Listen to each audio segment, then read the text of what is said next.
Hello everybody, welcome to the first broadcast of Unveiling the Truth with Mark Howitt. I'll be your host for this show. It's a brand new show that is going to be airing weekly, Saturday nights for now, on the Truth Broadcast Network. Essentially, it's a new show, so you gotta bear with me here. This is the first time I'm going live with this, so I hope everybody bears with me if there's any technical problems or technical issues, but I think I've pretty much got it down. I've learned the programs and kind of tested it out for the last couple days just to make sure that I'd be alright while on camera, and everything was set up and stuff like that. So I do want to thank everybody at the Truth Broadcast Network though that's helped me out with getting this show established, like Mike Pachesney and of course Harry Link, who founded the Truth Broadcasting Networks. So thanks guys for letting me do this show here. Unveiling the Truth essentially is going to be a show about truth, obviously. We're going to be investigating lots of issues, lots of world topics, lots of subjects that I've discussed in some of my documentary films. Some of you might know me from the documentary films that I've made, or the music that I've done. I'm a musician, I'm an activist, documentary filmmaker, and I'm also the founder of the World Public Union. The World Public Union was established in 2011. It was an idea that I had for quite some time, but I didn't really know how to implement it, and at the time I was living with some roommates, and we developed a Facebook networking database essentially, and that was meant to merge all the activists and get them going and stuff like that, connect people on a local level and then therefore on a global level as well. So anybody who hasn't checked it out, check out www.worldpublicunion.org. That's the site that I've been working on and keep going, and that's the website for the group. We'll be taking a look at the website in this broadcast just so I can show everybody around on the site and so that they can get some insight onto what the World Public Union is all about and the mission statement. I'll also be introducing myself in this episode. Since it is the first episode of Unveiling the Truth, I feel it's important that the viewer knows who their host will be and the background of myself and stuff like that. So we'll be discussing those sort of things as well. So I do want to welcome everybody to the first episode of Unveiling the Truth. As I said, you'll have to bear with me because I never exactly practiced for this, or there was nothing really planned. I just decided to talk to people and to talk to you guys and just talk about some important issues and introduce myself essentially in this first episode. But in future broadcasts there will be subject matter, everything will be planned ahead of time, and there will be a website going up, unveilingthetruth.com. So for anybody who has the internet, obviously check that site out. That's where you'll be getting some updates from. They will be put on that website once it's up. It should be up this week sometime, but for now you can catch the broadcast on the Truth Broadcast Network at truthbroadcastnetwork.com, and there will likely be a widget placed on the World Public Union website as well. So for anybody who misses this show, I'm sure there's going to be a lot of people missing this, but the whole point is to broadcast it after and show people what's going on and stuff like that. Show people past episodes, so it is important that everybody has access to this information and these broadcasts, so they will be rebroadcast from time to time as well. So I guess the first order of business that we could go to would essentially be the internet, because as we all know, the internet is where we find information, we find subject matter, we find videos. A lot of resources can be found on the internet, and we will be going through some things on the internet today and watching several videos as well. For some of you, you might remember me from a couple interviews I did on the Truth Broadcast Network. I did one on the Rundown Live with Mike and Kristan, and then I did one with Harry Link as well on Death to the New World Order on his show.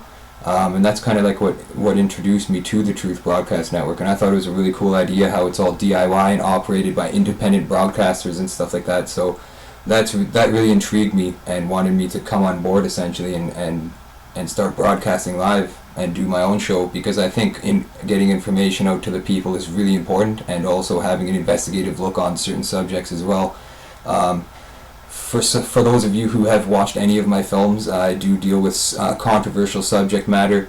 Obviously, some of the things that have happened in the world, like this sort of stuff, crimes of the century. I've done research on a lot of these things for quite some time, and that's kind of like what got me into looking into all this stuff. Is I was seeing all these world issues happening, for instance, like 9/11 and Sandy Hook and James Holmes and the Aurora shooting.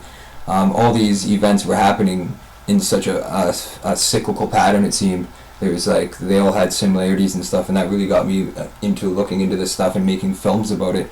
And it is important that there is independent researchers out there, because the mainstream media is essentially feeding us lies with what they're telling us. I'm sure that some of the stories that they do bring us and they do tell us are truthful in some manners, but for the most part, with big large stories like that, like the contents of that magazine in particular, those sort of issues are definitely, there's a lot that they don't tell the public, and there is a lot that they hide from the public, which is why I decided to make documentaries in the first place, so that I could investigate these things and get another opinion or another outlook on the situation to the public in a video format, because videos are very effective in getting people's attention, which is why it is good that I can have this live broadcast show on the Truth Broadcast Network. It's live, this is live right now, Saturday night. It's Saturday, October 12th, and all over the place in the world today, March Against Monsanto. That's right, everybody gathered around the world again today for another March Against Monsanto. The one in Sudbury here, there wasn't a venue or a place established for it. I wasn't sure exactly where it was going, because I was receiving emails about it, and the last email I got was not too long ago, and I didn't hear of a venue or anything. So, and I had to get ready for this broadcast as well today, so that's what I spent my day doing today. Unfortunately, I couldn't make it to the march, but I was one of the organizers for the one earlier this year. It was very effective. We had a good march through Sudbury, and met lots of people doing the March Against Monsanto locally here, and that's what it takes. It really does take getting together on a local level, and that's what's going to make changes in the world. You have to be an activist these days if you really want to make a difference in your community, because a lot of people watch TV, they watch the news, they watch videos, they post, they do those sort of things, and it is good to be aware of what's going on, but you're not changing anything by just learning about it, and it does take doing something about it to make changes. And that's why I decided to get involved in activism in the first place, because I realized that, and that's why I started the World Public Union, and that's also why I went on the March of Freedom, which is why I was interviewed on the Truth Broadcast Network earlier this year as well, just a couple months back. And those interviews I did on the Truth Broadcast Network were about the March of Freedom, and I plan on showing you guys some videos from that today, exclusive videos that have never been seen before. I haven't shown anybody these videos, they're not on YouTube yet, they are exclusive videos, and I hope you guys enjoy the videos, a couple of them from the March of Freedom. I just wanted to get them on air today, since I had the opportunity to do that for the first time. So that's what we'll be doing, but I think right now what I'm going to do is take you guys to the World Public Union website and show you guys around that website, because I designed the website myself, and there's a lot of sections to it, and a lot of people, when they hit the site, they skip by those sections, and I think it's important to not skip over certain to check out websites, check out all the different sections. Usually when I hit a website, I check out all the sections and see how it's laid out, and because there's a lot of hidden information that you might miss, that's vital information on a website if you do overlook. So the World Public Union website, I tried to set it up as basic as possible, very, very easy to use, very plain looking, I guess you could say, but it is effective, and it's easy to use, and it's no hassles. There's no ads on the website, there's nothing popping up when you go to the website, which is really a good thing as well. So as I feel ads do block up they block the page, and they don't look too good sometimes. The only ads that are on the website are important activist links that I post on the website just to get information, and it's like a gateway, I guess, where you can link with other activist groups and find different categorized information. So I'll show you guys what I'm talking about there. We're going to hit up the World Public Union website right now, just so you guys can get a good feel for what it is. And here we are. We're on the World Public Union website, and it is very hard for me to update this website because it's all HTML, but at the same time, it's worth it. It'd be very hard to migrate this into another format. I'm not aware of a way yet, so I am trying to get some help on this website. If anybody knows HTML and do want to help me out with this, just send me an email. You can contact me on the World Public Union website, worldpublicunion.org. So here we have it. I usually put the top stories in banners, or important information and the banners there. But we have up here different categories. This is where you can always get back to the home. And on the main page, you'll always find like a banner with links. You can click on them to get to different stories on the website. And I always post good headlines. One thing I'm trying to do is implement a news section so that the news feed is constant. There's more news articles because it is very hard for me to post these articles because they are in HTML. But we have new registrations here as well. Anybody who starts local World Public Unions or send an email to start one, you get one started here, and then there's one started on Facebook, and there's one on the forum as well, which I'll show you guys in a bit. But this is how it's all set up. We have different news stories that you can click on. You can check the article out and read it. We also have the sections of the website, and all these blinking dots are who's online on the website. There's always a map showing like who in the world is on, and we have featured videos as well. A World Public Union member from Sudbury made this video, Shock and Awe. It's a series that he's working on. We'll be posting part 3 and 4 as well on the YouTube channel for anybody who wants to check that out. It's pretty long. It'll be a very long series of videos, like 4 parts or more. But here we have the Global March Against Monsanto as well. That'll bring you to their website. So we always try to post current events, like if there's global protests going on or global movements, we try to post them on there so that people can find links to that. And if there's World Public Union events happening, they'd be there. But at this time, we're still recruiting people and trying to get a better network going on in as many places in the world as possible, as well as translators for all the different areas in the world. We do have translated documents already, and we have documents here as well. These are important government documents. We have like the Constitution, and there's different important documents that you could find in the documents section. And we also post ebooks. Any ebooks I've come across or that anybody sent over, I always try to post them on there so that other people can read good informational books and save it right to their computer. Free ebooks, free information, free education. And I just want to read over the mission statement of the World Public Union so people get a good idea of what the World Public Union is and what it's about. So here we go. World Public Union. This is where the mission statement, you'll find a lot of WPU related information there. What is the World Public Union? World equals global, which it can mean that. Public equals non-government citizens. Anybody who's not part of the government or not part of the system is essentially the public. And union. A union is an activist group. It's not a government group. We receive no funding. We're not tied with any corporations or anything like that.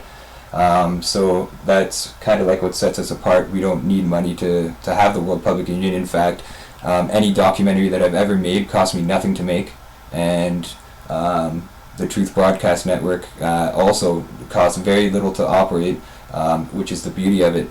And that's the way we're slowly transitioning as a society. We are actually transitioning into a more where everybody's trying to cut corners financially, and that's where the World Public Union wants to be as well. So the World Public Union is a publicly operated union made for the people by the people. The goal of the World Public Union is to change the world by centralizing an activist networking database comprised of groups and concerned citizens from all over the world. This real physical local union community connects to other unions from around the world and share their ideas and actions to ensure and maintain transparency in government and industry on local and global levels alike. It is an attempt to create glass walls within all government and industry buildings to ensure that the best interests and decisions are being made to benefit the earth and humanity. Greedy corporations and governments that are responsible for the turmoil seen throughout the world hide behind unjust laws to protect themselves while harming the public. There is a vast criminal empire that has colluded to gain total control of resources and all things required for human survival, and they are making trillions upon trillions of dollars from human enslavement, as we see. So here's the mission statement. Attention, citizens of the world. If you are reading this, then by now you must have noticed that we are all part of a historical time period and human evolution. It is the age of realization, or the information age really. We are finally beginning to understand what is most important in life by discovering what serves us best, and that is the health and sustainability of the individual and the planet itself. We cannot keep repeating the mistakes of our ancestors, and it is time for a solution as opposed to resolutions. It is time for us to begin this new era in human evolution as opposed to repeating political games through revolutions, which is essentially doing it over again. Anything with re in front is doing it over again, repeating, essentially. Many have claimed that a revolution is needed, but it could never prove to be effective unless we change our ways and understand that we need to evolve as individuals collectively for this revolution to occur. We cannot change history, but we can learn from the past and shape the future. This solution lies within the mind of each individual.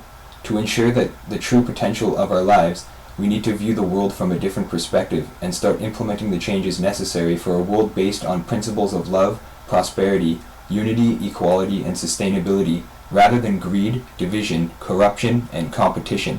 For these are the things in the world that are actually leading to its decline. Instead of chasing our tails and dealing with the effects of the cause, we must deal with the source of our problems directly and be informed about them in order to create positive solutions that benefit everyone equally. Any changes that have ever occurred in the world were the result of someone's choices, decisions, intentions, and actions. Individually, we all have the power to change our world because we have always made our own decisions and chose our own paths in life. In order for there to be change, then you have to make that change, and there can be no other way that you could ever change the world without doing this. If we want something done, just as we always have, we do it ourselves, and the World Public Union is a group without a leader because it's a group of leaders. Each member leads themselves and makes their own decisions, takes their own actions, and does not need approval to make positive changes in the community from anyone but themselves. We are all sentient living human beings, and as living beings we require some basic things to survive on a daily basis. These things that we need to survive are, let me just scroll down here a bit, sorry guys. Basic elements we need to live each day. These things are food, warmth, shelter, water, and other basic elements to continue to live each day and raise a healthy family. Without these fundamentals, we would certainly perish. Because of the large profits to be made, we do not have the right to live as we are meant to live in this life, and that is to be free sentient beings. This is the reason many third world countries will starve and go without while others thrive in greed and competition, and the concerns of the general public are often disregarded. Wars are funded rather than helping fellow human beings in need of the essentials for basic survival. Banks and corporations are bailed out, while the common people that make up a majority of the public are left to struggle. We have the technology to live off of free energy, to obtain clean drinking water, to abolish nuclear energy, and to ensure healthy living through industry standards. However, even in this day and age, this is hardly the case, and profit is chosen instead of health and equality. The medical system profits from our illnesses when natural clean cures are suppressed to avoid curing themselves out of business. This is choosing a profit over life mentality. A criminal mind, and the time has come for something to be done about this epidemic of harmful acts against humanity and the environment. The World Public Union is a networking platform for activist groups to be found in one place so that it is easier to find like-minded individuals in your local area. Many members of the World Public Union are also members of other groups, and as it continues to grow, local meetings, information sessions, rallies, and much more begin to take place. A monthly meeting is held the first Sunday of the month for local unions that have enough members involved. It is a great resource for all free-thinking human beings who want to make a difference in the world they are a part of. Each new union is like a seed, and as it is given life and structure, so will the lives of the individuals making it happen, and communities all around the world will start to see honest changes through publicly discussed issues and problem-solving techniques. It is an evolution through truth and unity, and new and improved ways of living are adapt, replacing old and outdated systems such as the monetary and political systems that are responsible for a vast majority of the injustices that exist within our world. If something is truthfully not there, then it cannot truly exist. This is how we eliminate tyranny. We need to simply identify the problem, change it, and get rid of what is not working and serving us best. It is an outlook and perception as a collective which will define our children's and grandchildren's world that we leave behind for them. Each and every one of us has the potential to create the change we want to see in this world. We just have to do it. Identifying the problems we face is very important, and openly discussing these issues without bias and manipulation from the press, industry, or government is very important. Many people are educating their friends and family on the hidden truths, deception, and inequality they discover happening around them, and in most cases it boils down to a simple reality. Government, industry, media, and many other sources choose profit over life. If money cannot be made from it, then it's obsolete. The World Public Union reverses this ideology and practices and encourages life over profit. You cannot put a price on life, and this statement is inarguable. You cannot debate over the value of someone's life. It has no monetary value, and is the most important thing we have as human beings next to the planet itself. For those who say there are too many people to feed on the planet, we say put a hidden camera above a fast food restaurant's garbage disposal, and you will see exactly how profit is chosen over life. We absolutely must change our ways in order to make a better world for our children to grow up in. The time has come for evolution through truth and unity. Together we can make a difference, one community at a time.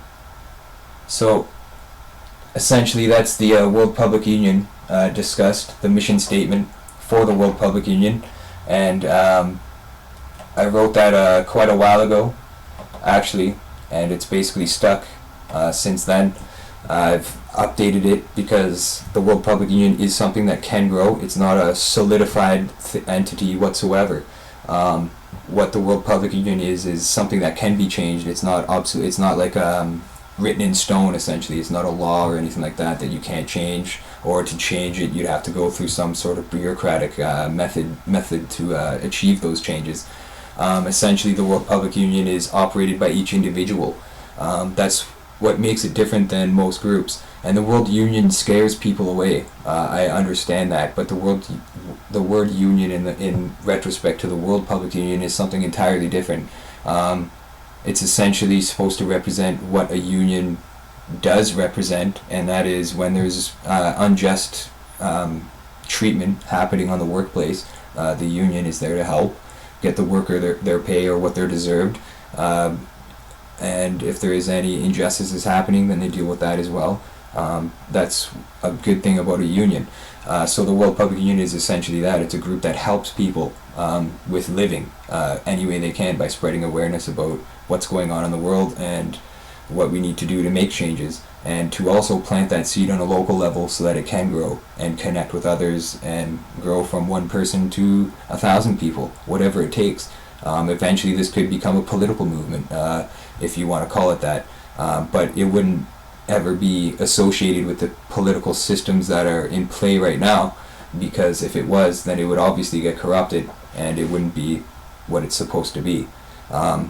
I think strongly that we should rule ourselves. We should be self-governed as much as possible, and we do have the technology to do that, to live off of free energy so we don't have to pay bills. We could build our own homes, we could have our own infrastructures on a local level, which is what we're striving for essentially, but these globalists and these corporations won't let go. They want their profits, and they want to keep the system that we have in place and just totally bombard us essentially with advertisements and shaping our worlds from birth. From the time that we're born in this world to the time we grow up, we are shaped and molded by what we see in society, and that goes with the cartoons, the TV shows we watch, the radio we listen to, the images we see, the people around us. They also affect us big time. Relationships. So as you grow older, and every day we change, that's what the beautiful thing about life is. When you're a living thing in this planet, you grow,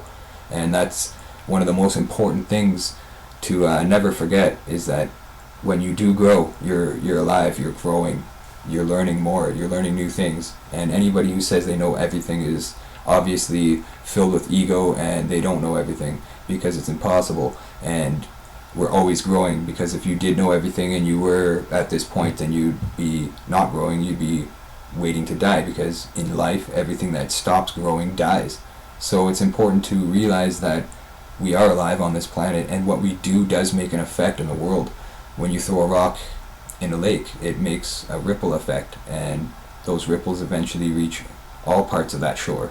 So that's another important thing, is our actions are very important, and they are strong, and we do need to be more active. And I think that's what's happening now in the world, is we are transitioning to a more active state where people are getting involved more politically, or they're looking for ways to do so.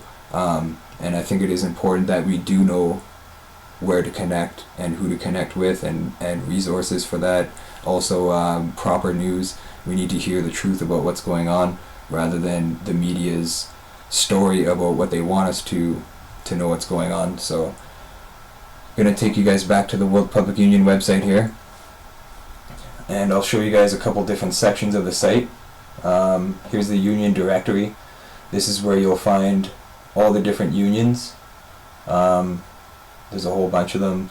They're all listed here, alphabetical order, so you can find your city if there is one in your area. And there's also another way to look at to search by, and that is countries. So you can click on the countries here, and you'll be able to find all the local unions here from all the different countries that we have. We have a lot in Canada and the United States right now. Those are the most locals that we have, and a lot of them are inactive. There is not too many people posting in them, but essentially if there is an administrator for a community, then they can post news, and they can also be the contact for the local if it is inactive. So if there's an inactive local that you've noticed and you want to get in touch about that, please send an email. This is a publicly operated local World Public Union, so that's really important to know. And also here we have the video section, and we have different categories of videos here for whatever type of information you're looking for, and most of these videos are documentaries on certain subjects. Usually we put the latest editions in first, just so that it's all there, but we have videos on activism, biographies, conspiracy, all sorts of stuff here. So for activism, there's a bunch down here. There's definitely a lot of documentaries in here, and if there's something that you see that's not posted, again, send an email. If you want to submit any materials, if you want to write articles for the World Public Union, send an email, because we do need to get involved. Now here we got the documents section, which is what I just clicked on, and the documents are all sorted. So there's petitions here. It is hard for me to keep that up to date all the time, but there is websites posted on there that do have petitions all the time, so it's a good link to places where you'll find petitions. So petitions are important to get involved on a local level. If you don't speak your voice and you don't send these politicians and your local representatives, if you don't contact them and let them know what you think, then you can't really make a change, really. There's also some CIA documents here. You can download the documents from here, right from the World Public Union site. There's lots of documents posted for CIA. Definitely lots of crazy stuff for anybody who wants to download something to read. They're bored at night. There you go. You got some documents. Then we have the forum here. I'll click on the forum, and it's connecting here. You do have to sign in for the forum. It's a private forum. I did that so that nobody comes in and spams, and it keeps trolls out, but that's where you have your network community. That's essentially where you'd find other people in your local that would be on the World Public Union website. We don't have, I think there's getting near 100 now members on the forum, and it is growing, so that's not too bad for a start. But if you're watching right now and you want to get involved, jump on the World Public Union forum, and you can get involved with somebody locally. You can connect with other people in your town and organize meetings and do whatever you can to address what issues are concerning you locally, and world issues even. So it's really a great resource to connect, is the forum, as well as the Facebook page. There's a Facebook page for every local World Public Union as well. And right now we have 198, I believe, so it is growing. There's more and more starting all the time, which is awesome. Here we have allies. The allies section of the website is very important here for anybody who's watching and is looking for information, places for news. All of these are subcategorized as well, and this is essentially the activist database. So the activist database is exactly that: websites about truth and how you can get involved. And there is lots of informative links there. We've got the Truth Broadcast Network there, if you want to link to that. radio programs that we feel are important get posted here. So if you have a radio show and you want it posted, send over your image, and obviously we'd be checking it out. We'd be watching we'd obviously take a listen first just to make sure it's the kind of material that should be on the site that's speaking truth. And we got the contact section here, and that's pretty self-explanatory. And then we have news. This is where you'll find the news articles, anything. There's recent articles here. It's a huge list of articles, and then these are all categories here for the news. So they do get thrown into categories. There's archives, archived articles. This is World Public Union information. Find a local near you. Union activities, how to start a local. Member activities. This is essentially more for members. When you are a member, this is stuff that you'd want to read, and this is about the unions themselves. And this is the education. This is an info database here that I'm working on. It still has lots of updates that need to be done to this part of the website, but this part of the website here essentially is really going to make a difference, I think. And this is essentially a wiki page where it'll be wikis that tell the truth, because if you've ever looked up Wikipedia, there's a lot of things that are omitted from that website, which is rather disturbing, I think. But here is where you'll find the truth about a lot of these topics, and just there'll eventually be these different sections, and there'll be resources for each topic that'll be really it'll be really expansive as well. It'll be a very large database of information. Here's also where it'll bring you to the videos, to the documentary section. This is where you'll find the ebooks and the documents as well. And activism, this part here is essentially being worked on as well. This is what activism is and how important it is to be active in the community. Here's where you'll find the allies or the links, the activist network, petitions, downloads, and the web store, which has documentaries that I've made, but we're also going to be having other materials as well once that expands. So that's the World Public Union website right there for anybody who's interested in checking that out, worldpublicunion.org. That's something I've been really heavily involved in the last couple of years, is trying to get this website going and build this database and build an information platform and a networking platform for activists to become involved and meet each other locally and discuss certain topics, to get fluoride out of the water locally, to address genetically modified foods, to address anything locally. It is very important to address things locally, because if you don't, nothing will change. Laws are passed all the time because people are silent. And it's like the old saying goes, if you are silent, then you may as well be part of the problem, and you may as well be consenting. So silence is consent.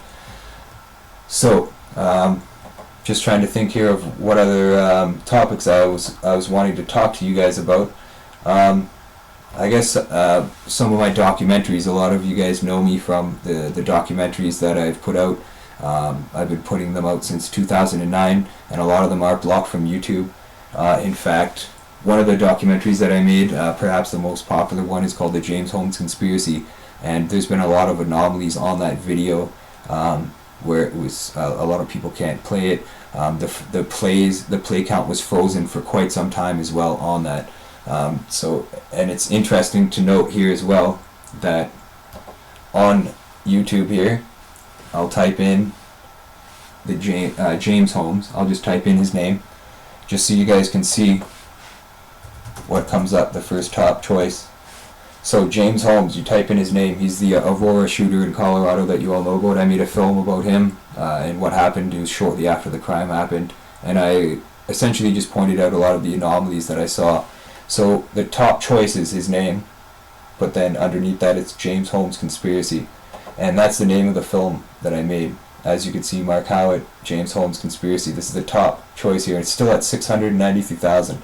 It's been at that for months and months and months. 600,000, because there is freezes on the counts. That's one thing I've noticed, is that from time to time the freeze the counts freeze up. So that's the top choice in James Holmes. So this video here has been essentially suppressed big time. There's the third one, documentary.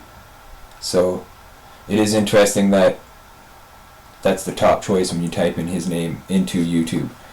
So that's something I wanted to point out to you guys. But I was recently got an email as well that my documentary called Sandy Hook, the documentary, has been banned from YouTube or taken down.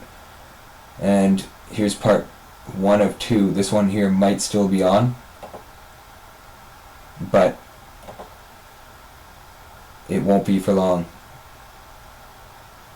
Yeah, it still is. Okay. I took that quote out from the final mix. People are right now, and it's just important. I took that quote out from the final mix from the beginning. If anybody.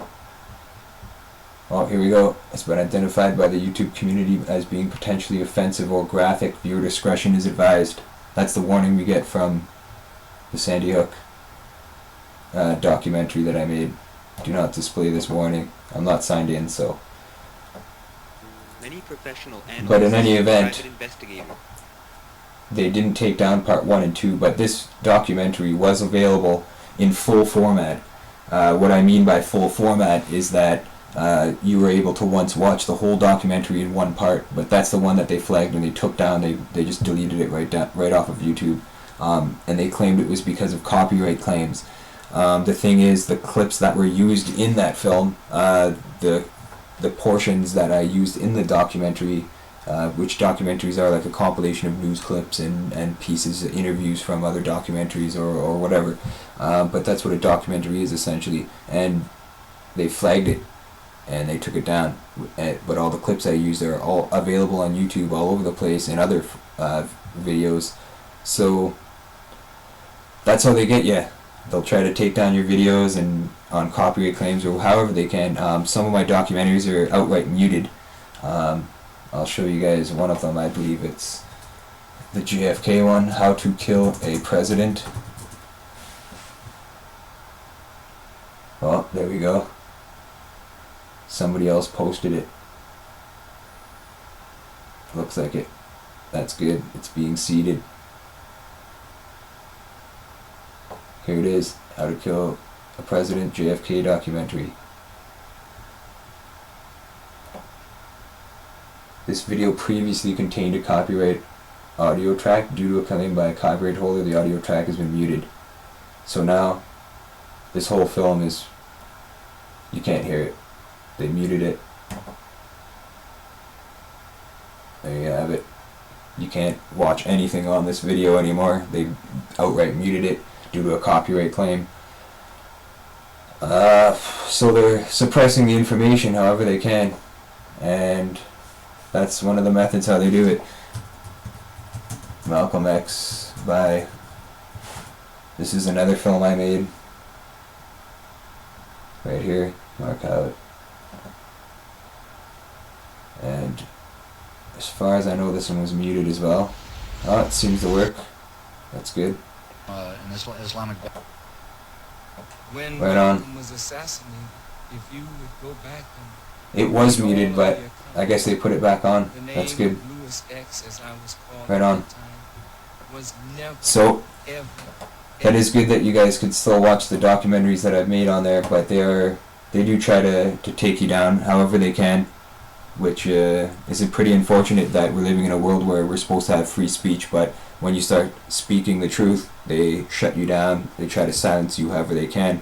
But we keep doing what we do because it's what we are intended to do. I mean, if we're not fighting for the stability of this planet and humanity and stuff like that, then what are we here for, really? For those people that just wander through life not caring about how everything has an effect on them, they don't really realize that it does have an effect on other people all around the world, not just on a local level, but all over the place. And that's why it's important that people do get active. And I think I'm seeing a bit more of a trend recently where people are getting more involved. It's not viral or anything like that. It's not on a massive global scale yet, but people are starting to see things and they are starting to connect the dots and know what's going on, which is awesome. That's what's needed. People do need to awaken, and once we awaken, after that we're not sleeping anymore because we're awake. And after you're awake, you get out of bed and you rise. And when you rise, you get active in your day. So that's how I usually put it for people. What I want to do is get into a couple other things with you guys while I'm on the internet here, on Firefox, I believe it is. I was going to show you guys a video from the March of Freedom when I went to Stephen Harper's house to deliver a letter. Actually, what I'll do is I'll show you guys first the letter, because this video has never been shown anywhere else actually. So yeah, that's what I'm going to do. I'm going to show you guys a video from the March of Freedom, never been seen before. So I hope you guys enjoy this one. I just got to find it and get it set up for you guys, so bear with me here for just a moment. And I'll have to get it on screen here. So there we go. Alright, so this is the letter that I wrote on Parliament Hill.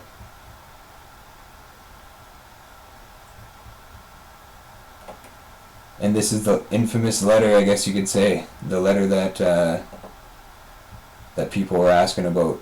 They wanted to read the letter. I mean, I did post it online, but this is when it was written. I sat on Parliament Hill all day that day, which is, for those of you who are not aware, is the place of essentially the Canadian government. It's where they converge to discuss law and changes, and that's where the infrastructure lies. It's also a tourist attraction essentially, so there's lots of tourists that are always there. That's one of the things that I noticed when I was there. I was hopefully looking for activists, and as soon as I got on the hill I was met by RCMP police, which is not really surprising, but it's mainly because I had a cart. I'll have to explain it to you guys after the March of Freedom. I should have maybe prepared something before the show, but we're going to get right to it here, and here's the video of the letter that I wrote on Parliament Hill. Well, here it is. Parliament Hill, August 18th, 2013, and the rough draft of the letter has been written. It is a rough draft. It will be edited a little bit more, just for wording, better wording when I type it out and get it online, get a public version available to the public. But I have the written version right here. This is the rough draft of what we might call, I don't know what you would call this, the new constitution for the world. I don't know.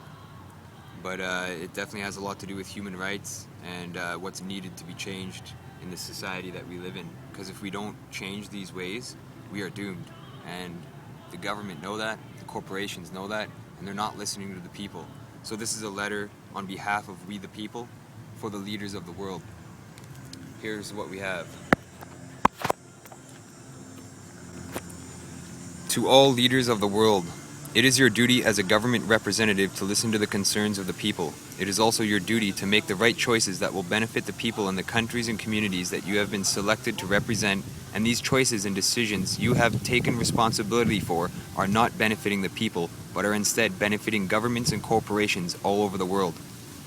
The decisions you have made have created a world of inequality, divisions, corruption, scandals, and severe human rights violations in all corners of the earth.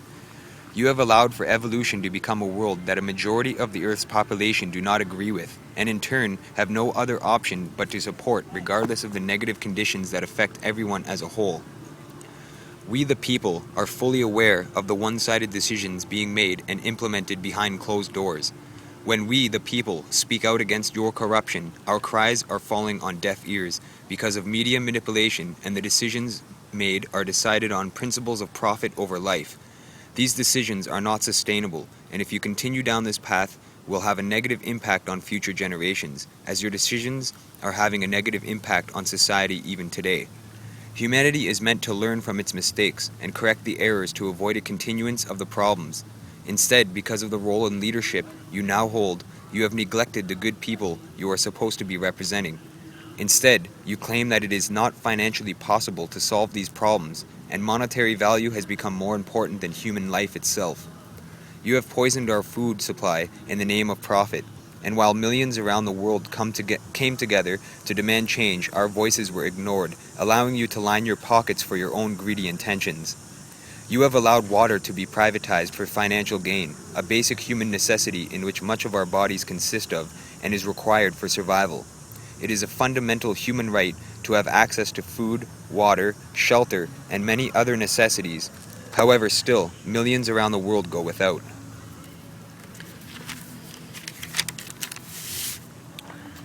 In North America, as well as many parts of the world, our water is being poisoned with fluoride, a known toxic waste from the aluminum industry, which has profound health risks associated with its consumption. Outdated science and archaic methods of living are still existent despite having the technology and capabilities to solve these issues. Natural cures are suppressed because patents cannot be put on anything that comes from nature, allowing for billions of people to get even more sick, often leading to the death of the individual while increasing profits for the health and pharmaceutical industries. Nuclear power is a known dangerous technology which is outdated, and even though people like Tesla have created self-sustainable energy devices, you have suppressed this technology for your own financial gains. Will it take another Fukushima to correct the errors of our ways, or is it time we ignore the profits being made and make the right decisions that will benefit all of humanity and not a government or corporation? In our modern world, we should be living off of free sustainable energy so that all people have access to this modern human right. However, it is clear that you have an agenda and are steering humanity into a world of greed and inequality.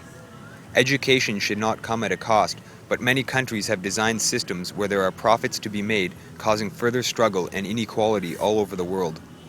You have created a world in which all things human beings require to survive come at a cost to the public. While you profit from these necessities and have created wars to maintain your control over the Earth's resources, millions of people around the world are now suffering and struggling to survive as a result. Do we not have the right to life, or does human life itself come at a cost?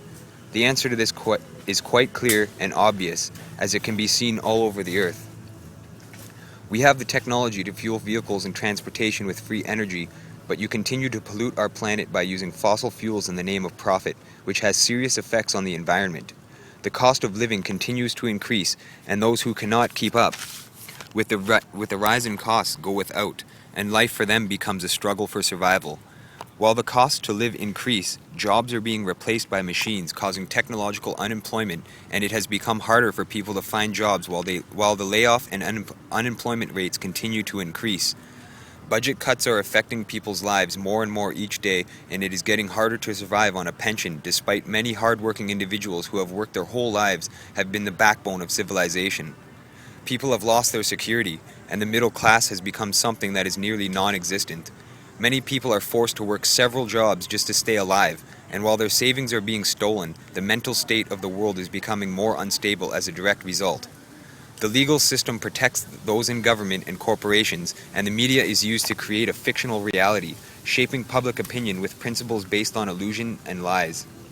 When people stand up for human rights, they are all too often ridiculed and discredited, and in an era where our human rights should be upheld, you have allowed humanity to be violated and abused on a massive scale.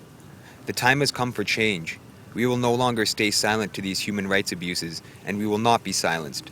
We are the majority, and it is your duty as our representatives to listen to the concerns of the people and create a world that we can be proud of to pass on to future generations.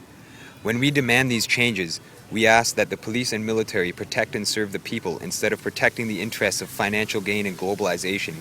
We will no longer stand idle, and it is your duty to listen to the voice of the people. We know the truth, and the truth will set us free. Sincerely, we the people. So that's the rough draft. Needs a little bit of editing, but I think a lot of concerns are there that I've heard from talking to people all over Canada where I've walked so far, and even just talking to people online throughout the world that I've talked to.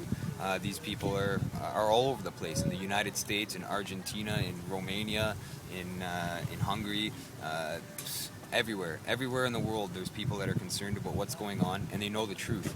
And these people are here. They're called the gatekeepers. They're withholding the truth, lying to the people, and just to gain profits while people are suffering and struggling to survive every day. We have the rights as human beings to have human rights, fundamental human rights, but they're being violated every day by corporations and governments around the world, and we the people have had enough. It's time for change, and I hope this letter goes viral so that people around the world can share this with their representatives, forward it, email it to their leaders, so that they can listen to the concerns of the people. This is a rough draft, so I'm trying to post it. I do want to deliver this to Stephen Harper's house, which is on Sussex Drive here in Ottawa, and I plan on delivering that to his house before I leave to Montreal. So now that this is written out, it's time to type it out and edit the draft and get it online for the people to read. So we've been here at Parliament Hill all day, talking to people, waiting for people to talk to. There hasn't been many people that have come around to talk, but we did get a lot of work done. Want to thank you for joining me today, brother. Really, man. You're welcome. Right on, dude. So this is done. I guess we can leave the park now, or leave Parliament Hill now, Yeah, I was on Parliament Hill with my friend Johan from Ottawa. He lives there. He's a good guy. I know him from concerts and stuff like that. He likes the same kind of music I do. He came to see my band a few times out in Ottawa when we played there, so that was really awesome. And he actually showed up to Parliament Hill. He was the only one. I did post on my Facebook about it, but he was the only one that showed up in the 2 days I was there. Other than that, I just walked around and talked to a few people, but most people didn't want to be on video and stuff. That was the one problem I was having with the March of Freedom, is a lot of people didn't want to be on video to talk about these things just because they might have been scared, or there's all sorts of reasons for it, I'm sure. But I want to show you guys just another quick video there too. I actually did deliver the letter when I got back, and essentially I just want to show you guys the video of that, so I'll try to get that on the screen for you. It's probably a little bit smaller than the other video, but here we go. Here goes nothing.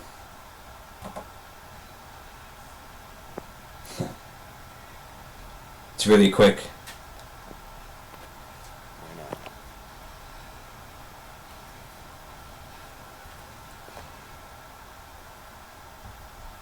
Yeah, so the letter did get delivered for all of those people out there who were wondering if I did actually deliver the letter to anybody. I did actually deliver it to Prime Minister Stephen Harper's house.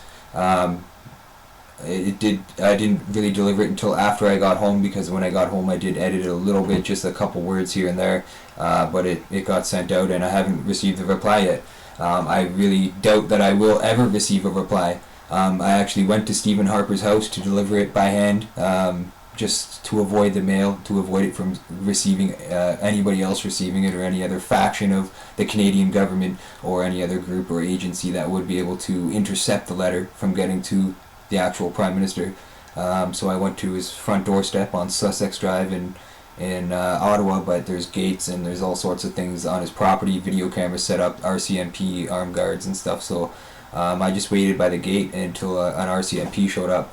I want to show you guys that video. Actually, it's on YouTube, so I'll get that on the screen for you guys. You'll just have to bear with me for a minute. So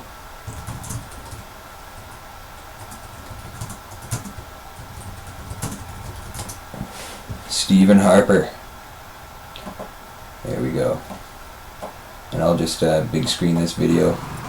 So full screen it. 24 Sussex Drive, the house of Canadian Prime Minister Stephen Harper, and here's the letter. I'm gonna write on it my name.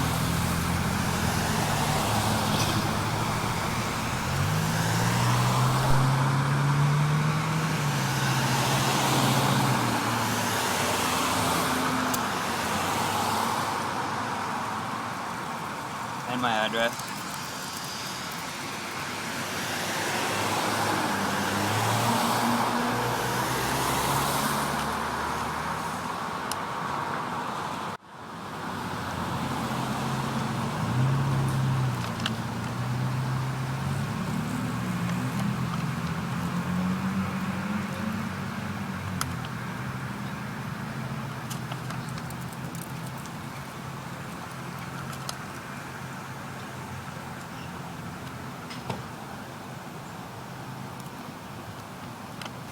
There it is.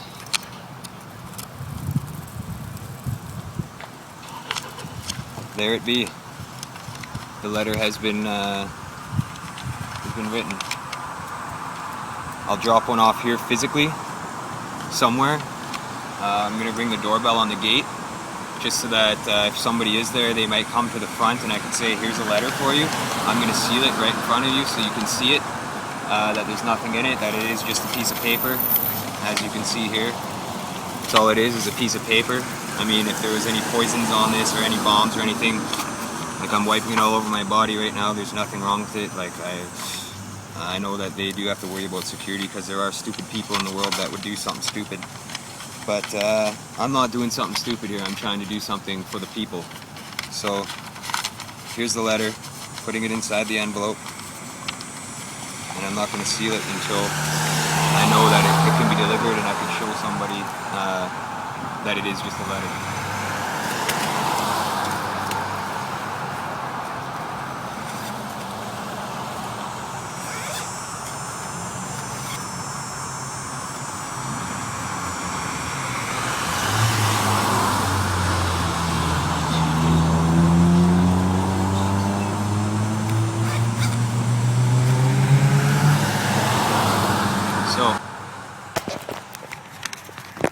Here we go. We got a guard. Awesome. How's it going today? Very good. I actually came here to deliver a letter to Stephen Harper. I've got it right here. I could show you the letter. I could show you the paper. It's simply a letter from the Canadian We people. don't accept letters here, unfortunately, but I can give you the address where you can go drop it off if you'd like. Oh yeah. Do you have the postal code for here? Just give me a second. When inside, get it all. For Okay, you. perfect. Yeah, because I got everything else on there. I just don't have the postal code. Yeah, no problem. And I wanted to make sure that you guys know this isn't a threatening letter or anything like that. It's a pretty common occurrence that people drop off letters here. Oh yeah. But I just don't know the address off. Okay. My head, so I'll just go get it. Yeah, if you can get just a postal code, that'd be awesome. I got everything else here. I mean, I've walked here from Sudbury. Oh, all the way. Well, I had 2 to get feet in a heartbeat? rides. Well, most of it, yeah. Like except when I got to the 400, 401, I had to get rides because it's illegal to walk on the highway. And I did have to get a drive to the hospital in Huntsville. So that got me to Barrie a bit because my feet were injured just from walking so far. But I've talked to thousands of Canadians on this journey that I've been on, hearing their concerns about Canada, what they think could be better, even the world issues, global issues, and stuff like that. And I wanted to make sure that I made it to Stephen Harper's front doorstep if I could, as close as I could get to deliver a letter from the people, because these are the concerns of the Canadian people. Yep. And that's why I'm hoping that he'll read it, you know. And I think a lot of people know that if you try to mail something, it doesn't get to him, he doesn't reply. I've had tons of people tell me that they've tried to contact him and he never replies to the emails or the letters. So that's one concern of mine. That's why I wanted to bring it right to his front doorstep. So Perfect. Well, I'll just go get that address. Give me a few Thank you. seconds. I'll be right back. I really do appreciate that. All right, man. Cool. So he's a nice officer there. He's gonna get me the postal code so that I can make sure that he gets it. He said he can't accept the letter, which is pretty unfortunate. But at least the world can see that I went right to his front doorstep here to deliver the letter. I mean, this is the best I can do. I could throw it over the gate, but I know that it would just get tossed in the garbage or rained on. It would get destroyed. It's really important that he gets this letter. I did put my name on it, and there is a return address on there so that he can send me a letter back. If you'd like to talk about this, I would love to talk to him. Man to man, human to human, no violence, no negative intentions or anything like that. I just want to try to talk about some of these problems because it's pretty serious. I mean, our children's future is affected by some of these problems if we don't do something about it as soon as possible. So that's another reason why I wanted to make sure that I came right to the front doorstep. So that's what's going on right here. And I just got cheered on by workers. Yeah, a couple of labor workers, probably union members, upset about the current situation in Canada here. So it's good that there is people supporting it. And it's really cool that a guard did come talk to me and so I could get it all on video to show you guys what's going on. So when he gets out, I'm going to get the postal code and it'll all be good. But what I was talking about was about the March of Freedom. The idea for the March of Freedom I had it for quite a while, but I didn't know exactly how I wanted to implement it and make it a reality and do it. I just knew that I wanted to, walk a certain distance. I was actually originally planning to just go to Parliament Hill to march there and gather with people on Parliament Hill to do a protest against all these issues and just gather up a rally. But the idea to go farther than that and actually make it a reality show came just prior to me actually doing it and leaving. It was a very spontaneous thing. I mean, it's something, it was very hard to do. It was the hardest thing I've ever done in my life, I think, was leaving for the March of Freedom. Because I am a father, I have 2 children at home, and I knew that there was friends and family that would have stayed behind at home and like helped me and helped my family out and helped my wife and my children out while I was gone. But essentially, I felt that something had to be done. Like, I couldn't just sit around and do nothing and just watching the news and going through all this stuff and just seeing all this stuff happening on the news. And I mean, sure, I make documentaries and I have the World Public Union website up, and I try to make a difference however I can. I felt like I wasn't doing enough, that I could be doing more, and so that's why I decided to really do the March of Freedom. That was to spread awareness in as many places as possible, to meet people, meet connections in as many places as possible, and to try to spread awareness and do a reality show. So it was very effective. I'm still working on releasing episodes and stuff like that, but the clips that you watched were from the March of Freedom. So there's a little sneak peek of some of the Ottawa experience, I guess you could say. But yeah, it was the hardest thing I think I've ever done was the March of Freedom, and I'm happy it turned out the way it did, and I made it back without any problems. Did have some injuries on my feet. I had to go to a hospital in Huntsville during the march, which kind of stopped me from walking for a little bit of time until they healed up. And there's so many things that happened on that journey, but it was really important meeting with people on a local level to discuss global issues and try to plant that seed in their community before I left, and to get their input for the March of Freedom videos and stuff like that. So it will be a reality show. I'm not sure exactly how many episodes yet, but it is all divided up now and ready to go. There's topics and subject material. Lots of issues are going to be explained on it. It's going to be very in-depth, which is what I'm really looking forward to. So between this show and other things I'm doing, building websites and graphic design and video editing and all that stuff, I'm also a family man and doing the Truth broadcast, doing the Unveiling the Truth show now. So I am pretty busy. I've also got some music projects that I'm hoping to accomplish in the next little while. So that's what I've been keeping myself busy with. I've always been an entrepreneur or independent because I believe that the world should be essentially, people should be able to have more control over their lives, essentially, especially with how they earn their income. People should be able to have a job in a field that they enjoy, or doing something that they enjoy to contribute to the world without having to be suppressed because of monetary limitations or credentials and stuff like that, or just who you know, relationships, like, oh yeah, because you know this person, you get into a company, or you get that advantage over somebody who maybe knows more about it or is more professional about it or needs that opportunity. We live in a competitive world, and I think that's a big problem, being competitive and implementing that competitive mind into the public, into the population. And that's part of the conditioning, the societal conditioning that the system instills upon us, and that's what we have to break free from. I mean, that's why I'm doing this show. That's why the Truth broadcast does what they do. That's why we all do what we do. That's why we are connected, and we all want to make a difference, because we do know that there's problems in the world, and it's very important that we do address these problems.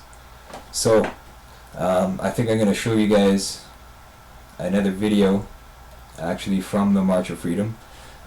This video here would be from Oshawa, Ontario. I did a really we had a really good seminar there where people from the public showed up. While I was on the March of Freedom, I did seminars in certain cities that I was able to set one up in anyways on certain dates, so I had to be in these cities on certain dates, which is why I took buses there to make sure that I was there on time. I obviously couldn't walk to those places, plus I had injuries, so it made it very hard to do that. But at the same time, it was very effective meeting with people locally, doing public speeches, getting it on video and just showing other people. It was really awesome. And there's one website for anybody who has the time to check out. It's called BrainFeed. Really great site by a guy named Walter. He does a really good job with that. So I want to plug this video from BrainFeed. I just got to find it here, and then I'll pull it up on the screen. And it turned out really well, actually. A lot of people showed up, and a lot of people spoke their minds, which is really important that people actually got involved and spoke, because a lot of people are shy. They're too shy to address these problems publicly, or they're too shy to even go to their house. They're paranoid, they're shut-ins, and that's a problem. That's the conditioning, the society conditioning that we're going through. There's all sorts of reasons for it, but there is a lot of people that are shut-ins, unfortunately, that are in the activist community, and they don't get out of their house. They prefer to be online all day or inside, and we got to get outside, you know, and you can tell when there is shy people, but we got to get out there and be active. Otherwise, there's really no point in doing it if we're just going to sit at home all day and do nothing about it, really. So that's one thing I think is really important, is that people do get involved on a local level and that they are active, because without being active, there's not much we can do. There is going to be no changes, and they are going to implement these unjust laws that nobody's going to agree with, and when the time comes, it's too late. It's too late to go back and change the fate of events, I guess you could say. So we do got to work together, because if we're not working together, we're working against each other, or we're not working at all, and that's a problem. Those two scenarios should not be in the equation if you're an activist or you actually are serious about wanting to make change. So we do have to remain vigilant, we do have to remain positive and work together to try to make a difference however we can. So I'm going to show you guys this video here. It's from the March of Freedom from Oshawa. Really great video from brainfeed.ca. Check that website out if you got time. It's a really great site, informative, lots of videos. So we're going to go to that video now. I'm just making sure that nothing's muted and it's going to play alright this time. And it seems like we're pretty much good to go. So I'm going to play that video and we're going to get to her. Right on. BrainFeed's here in front of Wasted Space in Oshawa, Ontario, Canada, to check out Mark Howitt's March of Freedom event. We had a chance to speak with Mark, and you'll check out that footage after this.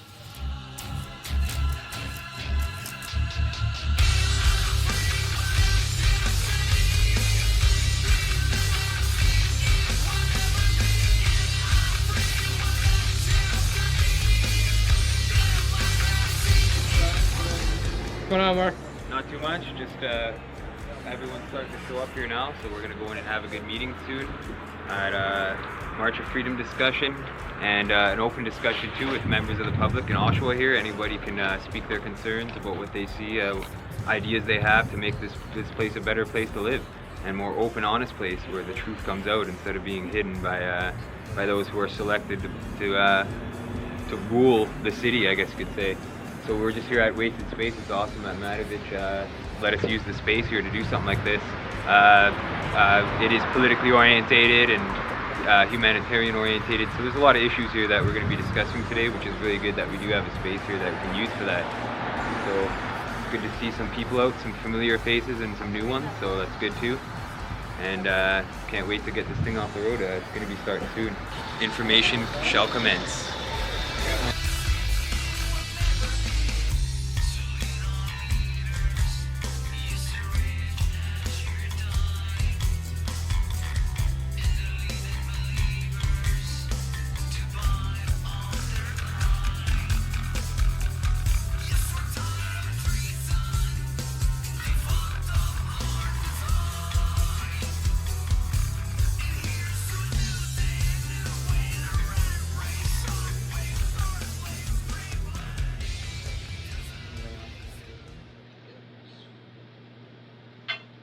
I want to thank everybody that's in this room for showing up today.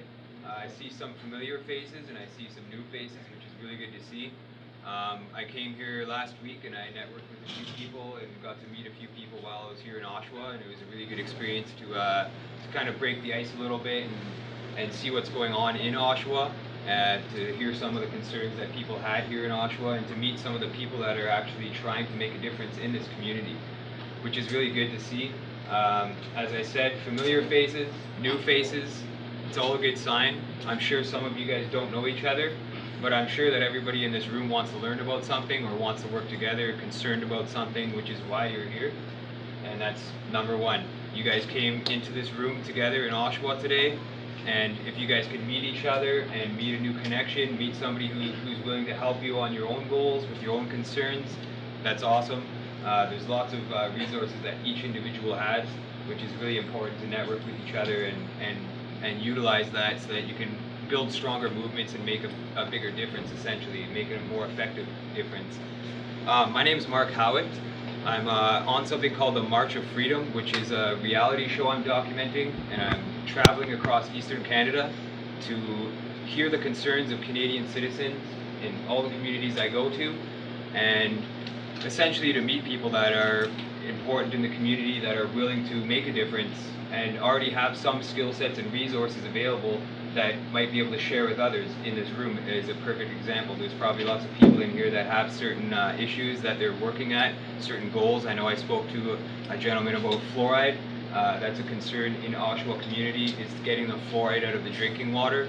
So that's one of the reasons why I'm doing this, is to kind of identify all the problems and then share it with other people that I meet along the way, share techniques or resources that I've learned to give to them in other communities so that it can help them achieve the goals to make a better community. So essentially what I'm doing is trying to identify the collective issues that are present in nearly all communities. And it's not just Canadian issues, it's also global issues. A lot of the problems I'm hearing don't just exist in one community. These problems exist all over the world, and they're still happening. So that means that the problems aren't being solved. There's something causing these problems to be solved. Like, there's something holding them up in place, and it is affecting people all over the world, whether it be fluoride, genetically modified foods, political corruption, election scandals, money, inequality, poverty, war. There's all sorts of reasons why we have to be concerned today, in today's day and age. And essentially a lot of them are collective problems. They do exist in all communities. There is homeless issues in the larger communities. You don't find that in the smaller communities because they know each other. Everybody knows each other in the smaller communities, and when somebody's down and out, they usually help them out. But in a larger city, it's hard to do that because there's more people in the community. But it's great to see that there is people that are concerned and willing to fight for other people's rights and freedoms and liberties. I've met a lot of good people here in Oshawa, just randomly even, that are working for these goals. I know I've met Barry Dutton when I was here. Amazing person. He's been fighting for Oshawa's rights for quite some time now, and I knew of him before I came here, so it was really good to meet him in person, which was really awesome. I met Sammy actually at the Atria the one night. She was one of the organizers for March Against Monsanto. She was telling me she was involved with that. So it's good to see that there is people from all different areas in Oshawa working for different goals, and it's also good to see that most of you are aware of the problems, that you're not ignoring it, and you're ready to take the next step and ready to work together to make a difference. One thing that makes it really hard to get the message out and to get the word out about what people are trying to do in the community to make it better is media. The news and the media do not cover stories that really are going to affect the population of Oshawa or any city in general. This whole time I've walked from Sudbury to North Bay to just north of Huntsville, where I had to take an ambulance ride to the hospital and get a bus ride to Barrie because my feet were pretty mangled. But this whole time, not one media sources came out to talk to me about what I'm doing or who I've talked to. So it's been a near media blackout. The only media that I've actually reached out to and contacted were independent media sources. I know Dan Dix for Press for Truth wants to set something up soon. There's a few other, like Toronto Truth Seekers, when I was in Toronto, they covered it. So there is independent media within certain communities that are willing to cover things like this, and they're pretty much the only ones that are doing it. The mainstream media does not want to cover these stories because they are being paid off by people that are in the government or in the community that have kosher jobs, that are the gatekeepers essentially. That's what I like to call them, gatekeepers, because they're the ones who control the gate, whether you can get in and out. And there is a wall in every community that's been built to keep people away from the truth and to keep people away from rising to power and making a difference in their community. And that's why it's so hard for people to have their voices heard these days. That's why when you do a protest, you'll still have the same problem occur the next day when you wake up in the morning. The problems don't go away. Sure, you'll get a little ad in the newspaper maybe here and there, but oftentimes you won't even get that. You won't even get the media coming out to support a cause. And whether it be you're trying to spread awareness about hunger in the community, where people aren't being fed and they have no place to sleep, even though there's empty buildings all over the community where these people could be housed for no cost, that's the problem. Cost. If it's not profitable, they won't do it. That's one thing I've learned, and it's a common concern from pretty much every Canadian I've talked to. If it's not profitable, these corporations, these companies, these businesses will not cover the story. And essentially, if you threaten that, if you threaten their stability and their comfort zone, that's when they definitely will black you out and not cover your story. You'll also get smear campaigns against you where they'll use your name and target you and try to discredit your work. They'll try to discredit your name however they can, and that's something that's becoming more common. I'm not sure if you're familiar with the guy from We Are Change, but he had a bunch of child porn put on his computer, and it wasn't from him. He was definitely not doing that, but he checked an email and it downloaded all these files onto his computer, and then he got busted for it. And that guy was an activist. He was definitely an activist trying to make a difference in the community, and they set him up for that. So I'm seeing a lot of this, what you'd call truthers, or what some would call conspiracy theorists. That's a derogatory term that was created by the media to discredit anybody who's actually bringing forth solid, credible information to make a difference in the community and to make an impact whatsoever. So really what we're dealing with here are conspiracies, not conspiracy theories. They're conspiracy facts. You could do the information, you can look all this stuff up yourself, and you will find facts. You will not find theories, you will find facts. The reason why they call it theories is so that the people that are putting it out there will look like Mother Goose telling fairy tales. So that's what I've noticed. And it's really important to have your voice heard, because if you don't have your voice heard in your community, then what's the point? You're just walking around and you're listening to rules that are predetermined before you're even born that you have to follow, and if you don't follow and you go outside the norm, you get arrested, you get charged, and a lot of times people will call you names. They'll call you a freeloader, they'll call you, as I said, conspiracy theorist, a quack, a nut. They'll call you all these names just to make you look less credible than you actually are. And we all know that the information's out there. It's accessible. You can go into on the internet. You can check out a lot of good alternative media websites, and you'll get a ton of information about just how corrupt this world and our corporate and government systems have actually become. They've become overridden by cancerous growths, I would say, where they're allowing crimes to happen, and these crimes are not being punished. Nobody is being held accountable for these crimes, and they're clearly crimes against humanity. They're clearly crimes against the communities that they happen in, and these people are getting away with it. And you might ask yourself, why are these people getting away with these crimes? What could it be that they're doing that they can get away with causing harm to other people, or certain things like that? And what that is it's the whole secret shadow government, as some people call it. It's not even a secret shadow government. It happens in every community. But if you're going to go against the grain, and you're a political leader, let's just say, within a community, or you're head of a corporation, and you're going to go against the grain, they will take you and they will charge you. They will throw you in jail. They will destroy your person. They will use the media to attack your character and build a smear campaign against you. And you see these techniques being used by CSIS, by CIA, by the FBI, by the NSA, by all these groups and organizations that exist that get funding from the government every year, and taxpayer dollars also pay for a lot of these programs. So we're paying for these people to do this to us, essentially. When you go and buy goods in the store, when you go and pay your taxes, when you go pay your insurance on your car, all this money here is going into a system that's not benefiting humanity.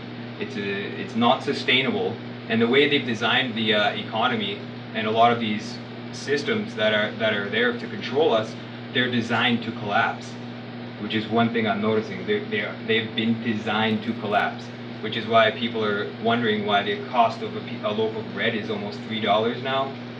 Gasoline is going up, cell phone bills are going up, rent is going up. All these costs of living are going up every day.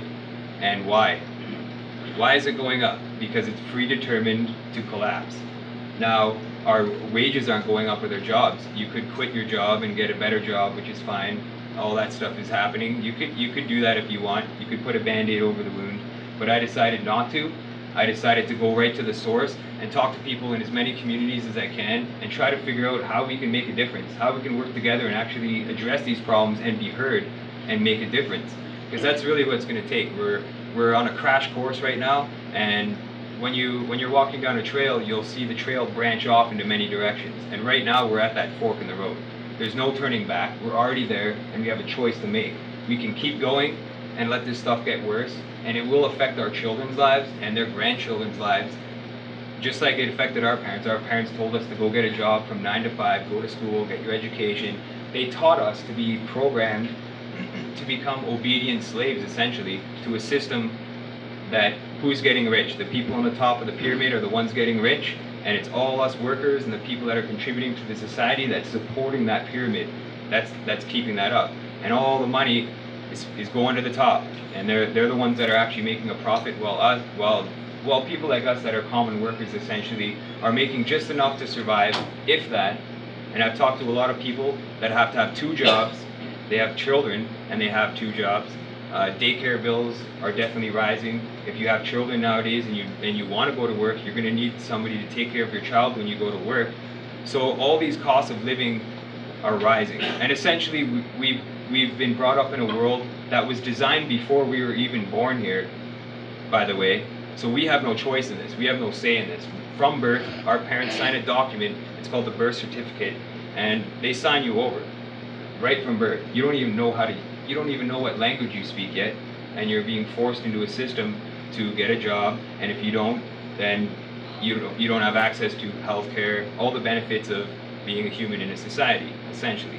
So what we're looking at here is we're being raised and programmed to think that this is all okay, to think that it's okay to walk by somebody on the streets who's homeless and suffering and has no place to go, and he's damaging himself or her.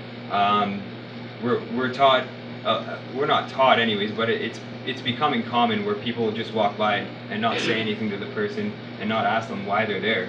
They don't want to identify the problems. They know they're there and they ignore them.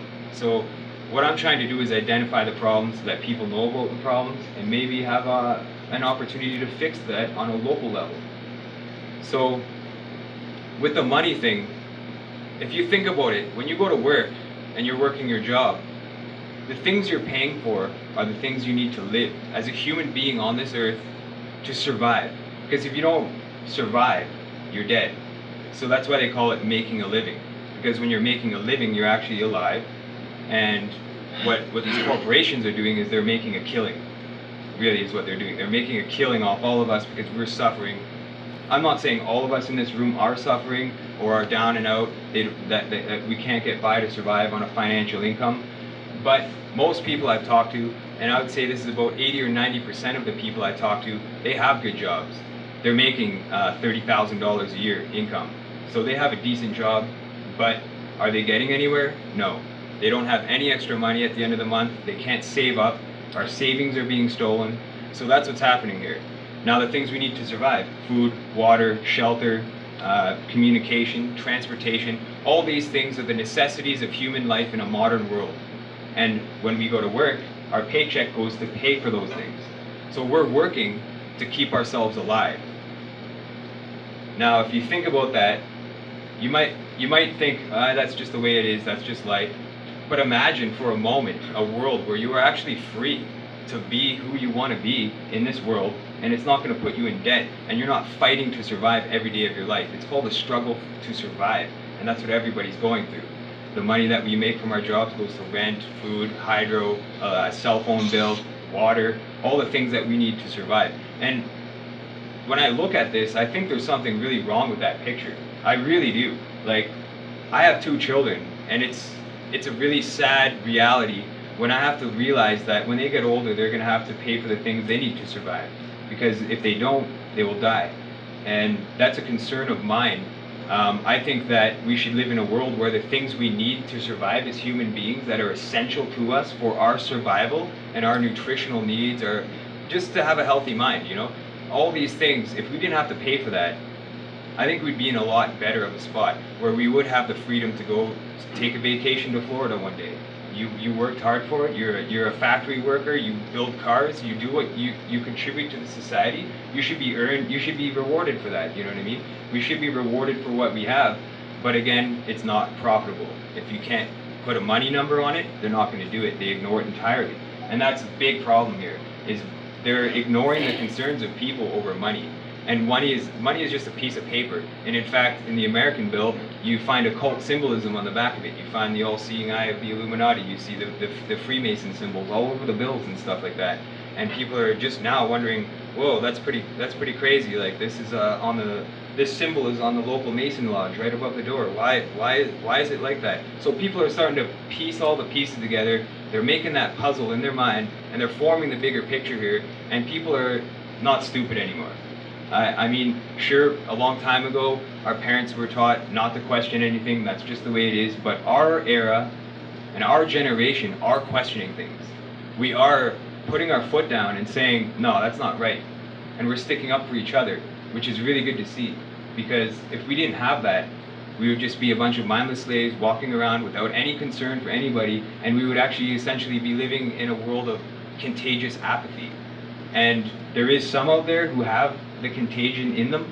They're hateful, they don't care about other people, they're happy the way it is. As long as they have their paycheck, as long as they have a roof over their head and they're fed, they could care less about the person who's struggling in the streets. And that's what we're seeing here. We're seeing a massive division about psychology. Really is what it is. It's basic psychology. Now, if you were to go to your doctor and you say, yeah, I see a guy on the side of the road and he's homeless and I don't care about him, you know, I'm glad to see him on the ground like that, what do you think would happen? I think the doctor would say you're crazy, you're psychotic, and try to give you some sort of medication to fix that problem. But this is a common problem. There's a lot of people that do think like that. They do have hatred in their hearts. They do have this fear inside of them that they grew up with because it was instilled at them from a young age. And when you go to school, daycare, all these things when you're a kid, they train you to go to a 9-to-5 job when you're older. They want you to be obedient, they want you to go to work. When you don't work, you get off the system, they'll call you lazy, they'll call you a bottom feeder, they'll call you all this stuff.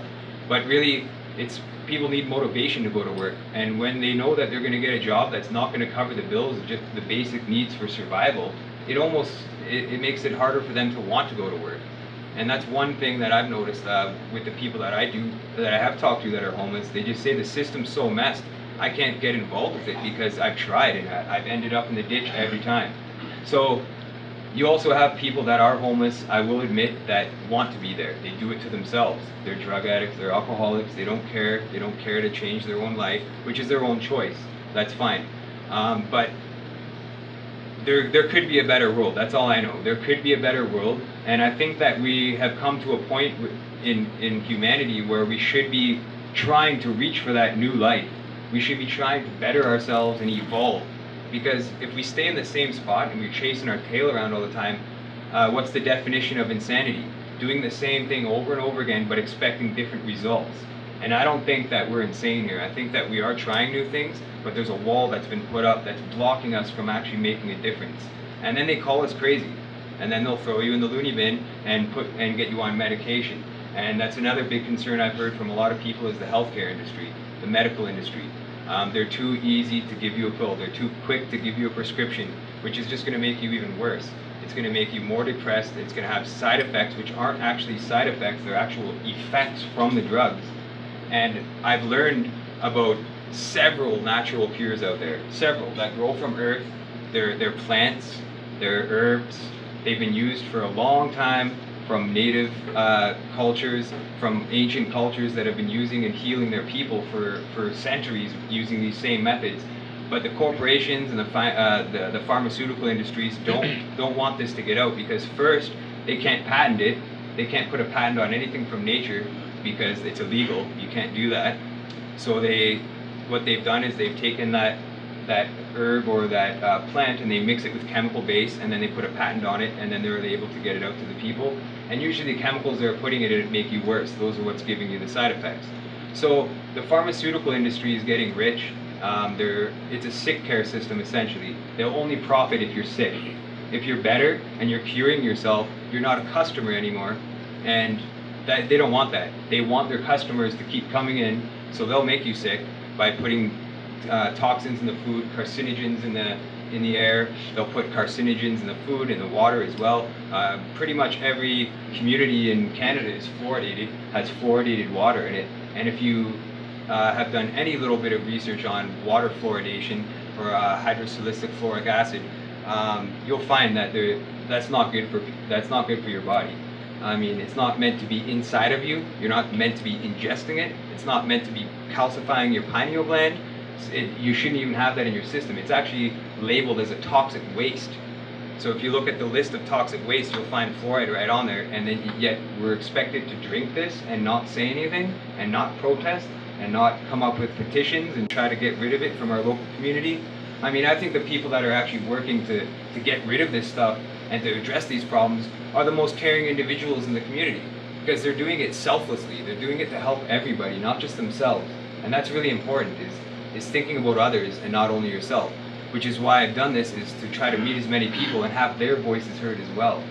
And it's been really effective to actually get people up on the stage to hear their concerns, and I've seen relationships grow in a day.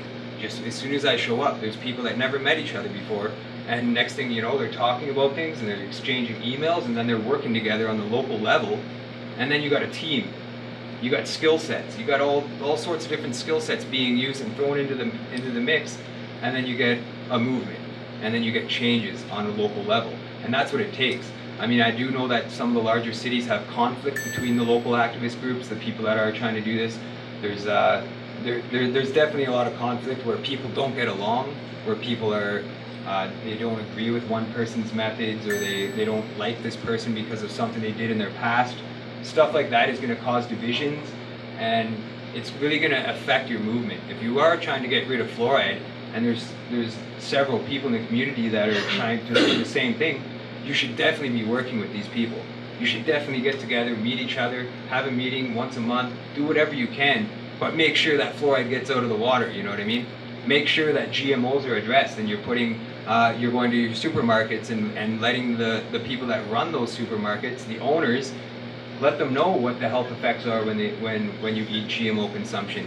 There's a reason why GMOs are banned in most countries in Europe and the rest of the world. Even Israel just got rid of their fluoridation campaign. So all these countries now are waking up to the truth, and they're getting rid of their water, or they're getting rid of the fluoride, they're getting rid of the GMOs. They're actually concerned about the people and their health. But here in North America, in Canada especially, and the United States, we don't have that. So a lot of people from these other countries move to Canada, move to the United States for essentially a taste of freedom, what we call the American dream, Canadian dream. They escape their countries from the wars that are happening there, or because of a ruthless dictator. There's all sorts of different reasons why people are fleeing their countries and coming over here to North America, and they're actually in their countries, it's even a lot better when it comes to the health and stuff like that, because their whole community is not designed to suck money out of you. Now, everything that's ever been built in this community, you can walk down the business sector downtown, every place is a store. It's meant to take your money. It's meant to take your money wherever you go. That's what it's designed for. And a lot of these companies, there's no limitations. They will go as far as they can. Look at Nestle. Look at the guy who owns Nestle and what he's been saying. You know what I mean? That right there is a criminal in my eyes. For somebody to say that water shouldn't be a human right, that it should be a privilege and that we should pay for drinking water, our bodies are made of huge percentages of water. I think our brain is 80%, our skin cells 70%. Like there's different percentages for how much water each part of your body is made of. And when your body is made of nearly entirely water and you have to pay for that, or you have to drink poisoned water, there's something wrong there. That's worth questioning, and I'm glad there's people in Oshawa that are questioning this stuff and actually trying to make a difference. And I know you guys, I know some of you guys know each other, and it would be really great after this meeting if you guys could introduce each other, on your afterwards, and just see what skills people have and see what they're interested in. And you never know what's going to happen. Like, if you don't try, nothing's gonna happen. That's the bottom line. You got to get up, you got to get off your computer desk, and you got to go meet people, and you got to do things in the community. You can't just be sitting on Facebook all day posting about the news. You got to be doing stuff. You got to be getting active. You got to be bullhorning City Hall, and you got to be at Monsanto marches. You got to be doing it. And when you're gonna create a positive change in the community, I don't think there's anybody you really need to ask permission for to do that. I don't think permission needs to be granted by anybody, and anybody who is going to grant you permission to do something, they shouldn't be looked up to. They shouldn't be looked up to in the first place. You should be looking within yourself, because we all have our own skill sets, and it's my decision to take a step to the left or the right. It doesn't matter. It's all our own decisions. We make our own decisions, and we always have our whole life, and that's what it takes. You just got to make the decision and take the step and go in that direction, and you will succeed. If you put your mind to it, you will succeed, especially if there's a whole bunch of other people around you supporting what you're doing, and you're supporting what they're doing, and you collectively come together as one unit and you work towards your goals. That's what I've noticed has worked effective in nearly all communities. I interviewed Peter Van Callar, who's the Vice President of Canadians Opposing Fluoridation. He's actually been the one responsible for getting rid of the fluoride levels in Windsor and just north of Barrie. There's a lot of cities that he's went to himself, talked to city council, told them how expensive it is to bring this stuff in from Florida, the aluminum waste, the toxic waste that they're bringing up here and putting in our drinking water. He explains to City Hall and the City Council about the pros and cons, and it's mostly cons obviously with fluoride. But he used to teach people how to put fluoride in the water. He was actually working at the water treatment centers and training students to go in to the water treatment center and put fluoride in, and he was doing it all by the books. And then one of his students came in one day and gave him some films and said, "Here you go. You know how bad fluoride is for the human body." And he didn't believe it, because he was a teacher teaching people how to do this stuff to the water. So he went home and he watched the videos, and the next thing you know, he comes to school the next day and he was a totally different person. It changed his viewpoint, and that was a professor, that was a teacher. So if we could do that by educating each other, and that's how easy it is, then I think that it goes to show how much education is important, and keeping each other informed and aware of what's going on. So Peter Van Callar is actually a really good example of that, how somebody who's an insider, who's putting the wall up, who's training people how to abide by the system, all of a sudden can be changed, and now he's going around Canada telling people how bad fluoride is, and actually he's working directly with people in the communities who want to get rid of fluoride. So cof-cof.ca, Canadians Opposing Fluoride, and then it's the French version as well, .ca. If you check out that website, I would suggest getting in touch with Peter if you guys want him to come here and help get rid of the fluoride from Oshawa, because he's up in my hometown right now, Florida. We have a campaign going on, not Florida, Sudbury, sorry. But yeah, he just came to Sudbury when I interviewed him, and he told us all the do's and don'ts on how to get rid of fluoride, because there is don'ts and there is do's. You could put a big protest in front of City Hall all you want, and they're just going to get mad at you. They're going to write bad about you in the newspaper. There's a lot of things that will not happen if you do that. And he's showed me the statistics. The people that protested to get fluoride out of the water, 0% effective rate. So that shows that you have to do it from the inside. You have to get a group of people together, get somebody who's a speaker who can go and talk to city council, and you have to kind of do it from the inside. And I know you guys all understand that there is a wall that exists with city council, which is going to make it really hard to do. But there's guys out there like Peter Van Calert who are willing to come to your community and help you guys get rid of it, because that's really important. We need to work together, and he understands this, and he will do what he can to try to get it out however means possible. There's also all sorts of other issues politically, corruption going on. The list goes on when it comes to that. So a lot of people nowadays, especially in our generation, don't vote anymore.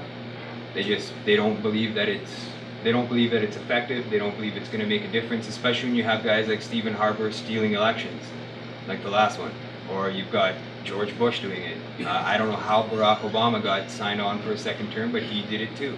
So there's all this corruption going on with the voting system, and it's making people not trust what's going on, right?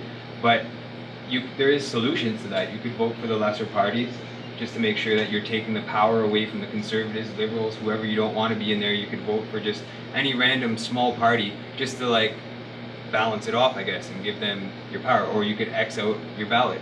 There's that option too. But I think the most important thing we could do is talk about this and address it, and actually go to the news, go to your friends, have meetings like this once a month in your community. I started a group called the World Public Union, and that's what we've been doing up in Sudbury, is we have local meetings like this, and we all have different skill sets. We all come in, and then we write down a to-do list. This is what we could do this month, this is what we could do that month, and then we try to achieve those goals. We do garbage cleans along the riverbanks, because the city doesn't do that.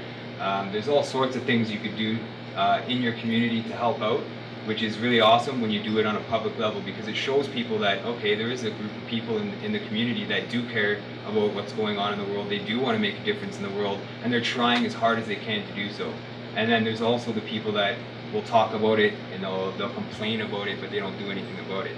So I think actions speak louder than words, and your actions today brought you here to learn some information and to hear about the March of Freedom, and to meet other people in your community that have like-minded concerns, which is really effective. It's very powerful to just even have a meeting once a month. I don't know if you guys have local activist groups here. Yeah? There's names. You guys got names for them and all that? Cool. Okay, yeah, that's good to hear.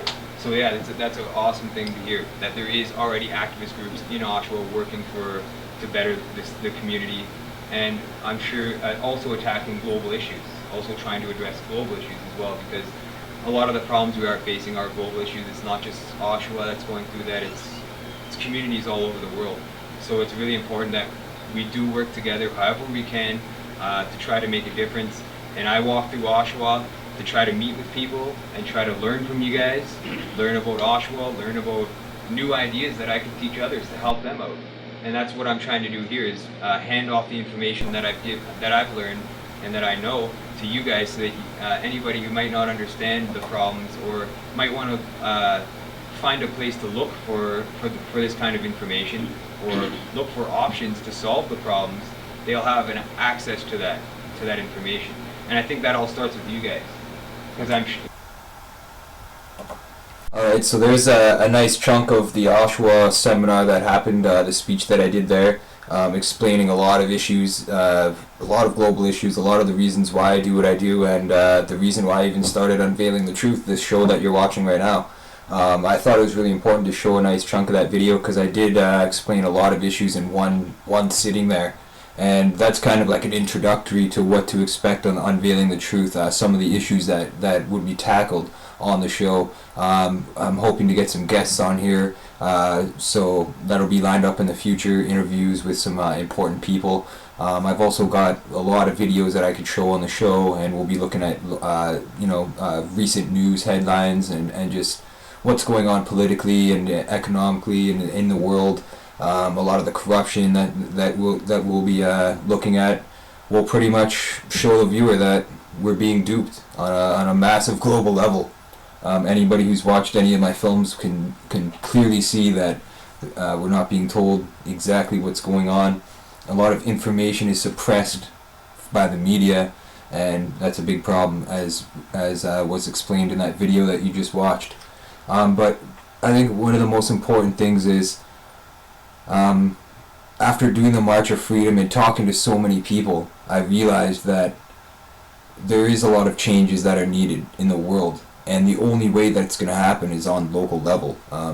It needs to become common. It needs to become a trend, like Pogs used to be, or like Miley Cyrus is right now, and always in the headlines. And it needs to become trendy in some sort of social way. It's the only way that it could be obtained, where you would actually have changes. And I think right now, as a species, we've developed enough, and we're at a certain point in our development, in our era.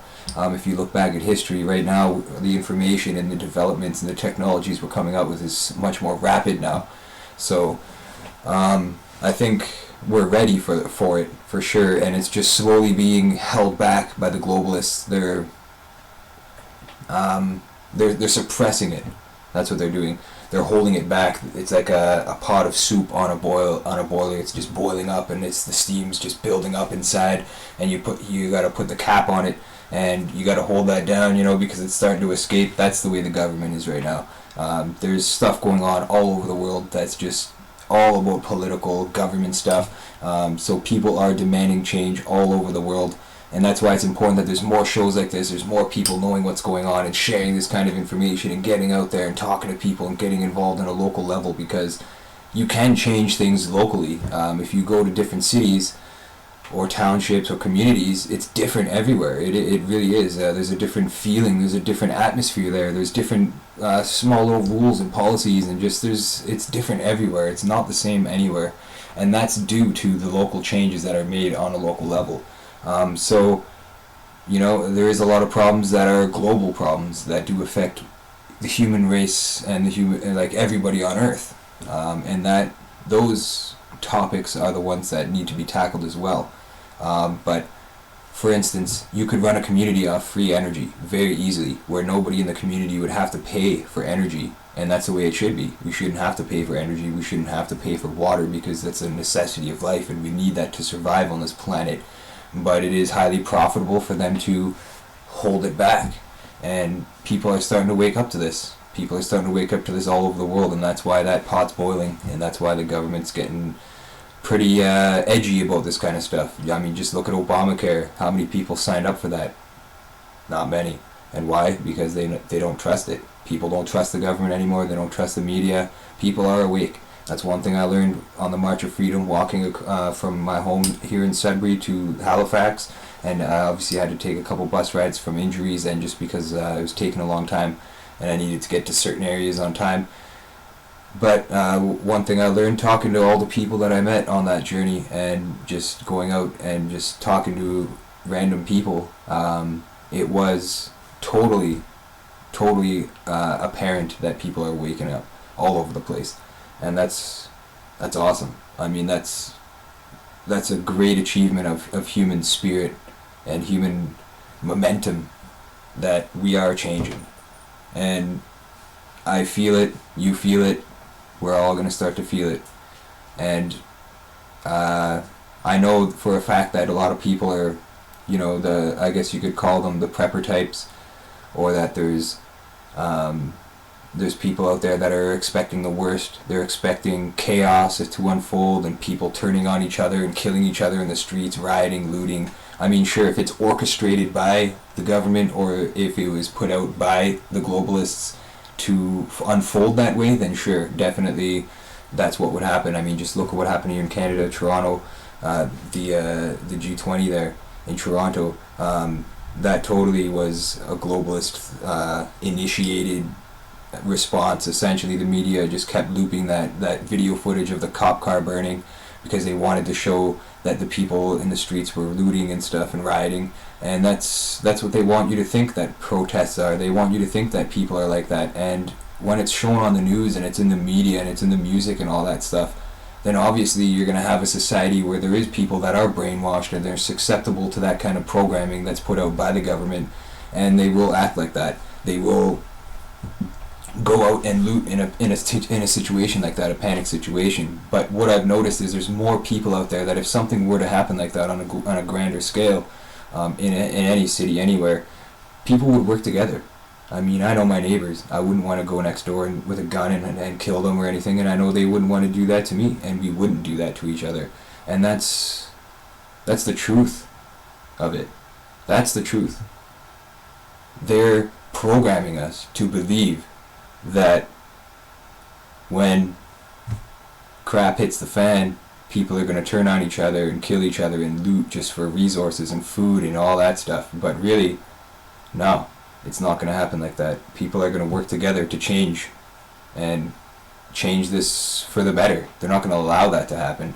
And I think that's what might be the purpose of these globalists, is to orchestrate this terror to provide order out of chaos, which is, by the way, the Freemason motto, order ad chaos, order out of chaos. That's how you do create order, essentially. And if you one thing a friend of mine pointed out recently to me, and it was very interesting to actually, it was a bandmate of mine in one of the bands I do vocals for, Justin. He pointed out that when you zoom in on an object, it's like it gets very chaos filled. Like there's so much going on, it's so much activity and chaos and stuff. But as soon as you zoom outward, and the more you zoom outward, the more peaceful and serene things become. So that's one thing that you have to realize right now, is when people are zooming in on the problems, there is going to be a lot of chaos when you zoom in on these problems and you do identify them and you do isolate them and start to see the truth and see what's really going on there. It's pretty chaotic, but you need that to create order, because you need to discover the problems to solve the problems, and the problem itself is essentially the chaos, and the solution or the answer is essentially the order.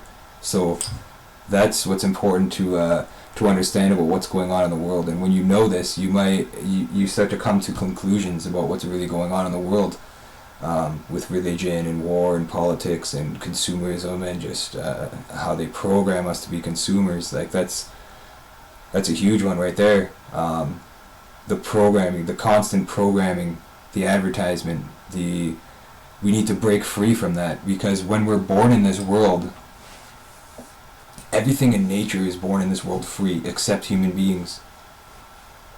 It's very true. And when you take a look at that and you realize that you are the only thing out of place from all of this, you are the only thing that's out of harmony from the balance of nature itself, and we're the only ones who can understand enough to manipulate those cycles and disrupt those cycles to cause harm back to us, then you start seeing what's really going on. I mean, we should be advanced enough by now that we essentially transition to a society where we live off free energy, whether it be solar, wind, a self-sustaining Tesla-based technology. There's so many possibilities where we could generate energy ourselves without the dependency of privatized corporations or local companies or anything of the sort. We could provide our own energy, self-sustainable energy, where we don't need to pay bills anymore for that. That would eliminate costs, and we would be able to afford more. Especially, that's what people are striving for nowadays. They're pinching pennies now. You know what I mean? They were buying up gold more so a few years ago. Buying up now it's antiques. You're seeing it on the television. You're seeing it all over the place, where people are just buying up antiques like crazy. They want all that stuff now because they want to sell it off later, or they just want a part of history before the money devalues and stuff. Because if money does take a plummet at all for any reason, these people would automatically instill a system that would keep it going, essentially, whether it be replaced or whatever it is. But eventually they would become valuable again. And it's funny how on TV, all the reality shows that you're seeing on television are pretty brainwashing, I guess is the word that I like to describe them as, the subject matter, like ex-wives of rock stars, and what else is there? There's so many, just like, I'm sure there's a reality show out there about a guy who mows lawns. He works for a lawn mowing company, and that's what he does, and that's his life, and he just videotapes that and just puts it on the television, and it's broadcast just to keep the sheeple occupied, wondering, like, because they essentially have reality shows about people's jobs and just working, and that's the program people to show them, like, this is life, right? Like, everybody has to work no matter what. Like, what's your job, and it kind of connects the viewer to having a job or their profession and stuff. But a lot of it too is greedy. Now you're seeing for example, the Canadian pickers, let's just say, they go around Canada on their show and they visit people that are selling or that have antique collections, essentially, and they go in there and they just catalog everything. They monitor everything in that room, and they they are interested in antiques, obviously, but they seem to have an endless supply of money, like, however they get it from, wherever they get it from anyways, but they try to buy really old, expensive antiques, things that'll never be made again, that are just, like, irreplaceable. They try to buy them for the lowest amount they can, and some of the things I see people sell to them just to, like, give them a deal or whatever is insane, for what it's worth. And then they go back after and they say what it's valued at. Whether they sell it or not, I'm not sure, but I think they do try to sell off most of it, but they try to, like, increase mass profit. But you're also seeing this with storage wars, and where people go in and they essentially bid and they try to buy as much stuff as they can and try to resell it and pawn everything off. So that's all part of the programming too. That's why it's on television right now. All that stuff, everything makes it through the gate, as I was explaining in the last video, the gateway that suppresses information from getting out to the mainstream or to the mass amount of people that are out there. The gatekeepers essentially allow that stuff on to be broadcast for a reason, and it is for the programming value, because they want you to be born. They want you to be a slave, an obedient slave. They want you to be born in this world. And as I've explained in my films, when you're born, you don't have a choice when you're born, essentially, because your mother and your father are in the hospital and they're signing documents as soon as you're born. They have to sign documents as soon as you're born. They don't essentially have to, but they do give you some severe problems when you don't sign some documents. And that's the thing. You're signed over when you're born. You have no say. You don't choose your name. Somebody else does. You can't even talk when you're born. You can't even object to anything when you're born. So when you're born, you're forced on paper. You're forced to have a birth certificate and all that stuff. And then from that point on, for the rest of your life, you're administrated. You're in the system. You're part of the system. Now, whether you contribute to that system or not, that's your choice, really. There is people that don't contribute to the system and they're just fine. They're starving the beast, which is, which is a good way to do it. Just not support it. And that's what we're seeing with Obamacare and several other government institutions. And they put this facade on where it's doing so good, but it's not. It's not doing good at all. They're failing. The systems are failing all over the world, and that's what's really going on, people. The systems are failing, and people are waking up to this kind of stuff here. I mean, I picked up this book from the store today. I had to, because I seen it on the shelf and I was like, well, O.J. Simpson, all these crimes that happened through history. And I want to show you an interesting article here. I'll show you a couple things that I was reading earlier anyways. But there's so many events that happened in history that are very questionable events. These events are, a lot of them staged, or at least planned out beforehand, knowing it was going to happen, and everything happens for a reason because it was orchestrated that way. And there's so many things that are just unbelievable about what's going on, but the magazines like this will definitely instill the reader to be hateful towards the people that they put in place to be the perpetrators, essentially. Boston bombing right here, 2-page article on the Boston bombing where these bloodthirsty brothers kill 3 and hurt 264 with a marathon blast. Anybody who's really looked into the Boston bombing, there's so many anomalies with this. It's unbelievable.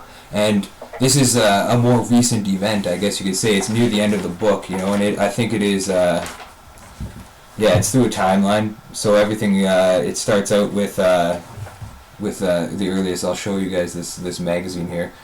This was put out by the Inquirer, which you find their newspapers here in Canada. I'm not sure if it's in the States. I'm guessing it is, though, all over the States as well. You'll find these magazines on the shelves with outrageous headlines and stuff, and people, some of it's obviously, baloney and just absurd stuff, but I think that's for a reason, because in those books, I've noticed, or in those magazines rather, or newspapers, you do find some truths in there. It's hidden with misinformation, you know what I mean? So people don't know whether to believe it or not. And this magazine here has some stuff that's pretty agreeable and some that aren't. They do put out a bit of the truth, but obviously they're trying to paint a picture in your mind of who did it. These are the people that did it. That's the way this book is kind of set up, is who's the killers and who's the people that did the crime. And with Boston bombing, this picture here, if you could see it, of this girl, it looks like, sorry about the bad view and all that stuff, people, but the blood on her feet, it's too thin to be real blood. It looks very watery and just not realistic whatsoever. The guy in the wheelchair with the tourniquet, I mean, nobody has any evidence of these two brothers planting anything. The FBI video that they put out was all shadowy and spotty. We'll take a look at that in another episode for sure, the Boston bombing. But those two brothers were definitely, there's no evidence of them planting the backpack or anything like that. And then the page before it, we have Sandy Hook shooting. And I did a documentary on this, Sandy Hook the documentary. I would suggest anybody who hasn't seen that yet to check it out on YouTube, because parts 1 and 2 are still up, but I'm telling you, it's not going to be on there for much longer. They took down the full-length video, and it won't be long before they take those down too, so if you got time, watch it. But this here is to let you know that this photoshopped image of Adam Lanza here, a very pixelated, unreal looking picture, totally, is the guy who did it. And obviously, watch Sandy Hook the documentary, you'll find the truth on that and what really happened. The page before that, we've got James Holmes. I did a documentary on that, the James Holmes conspiracy.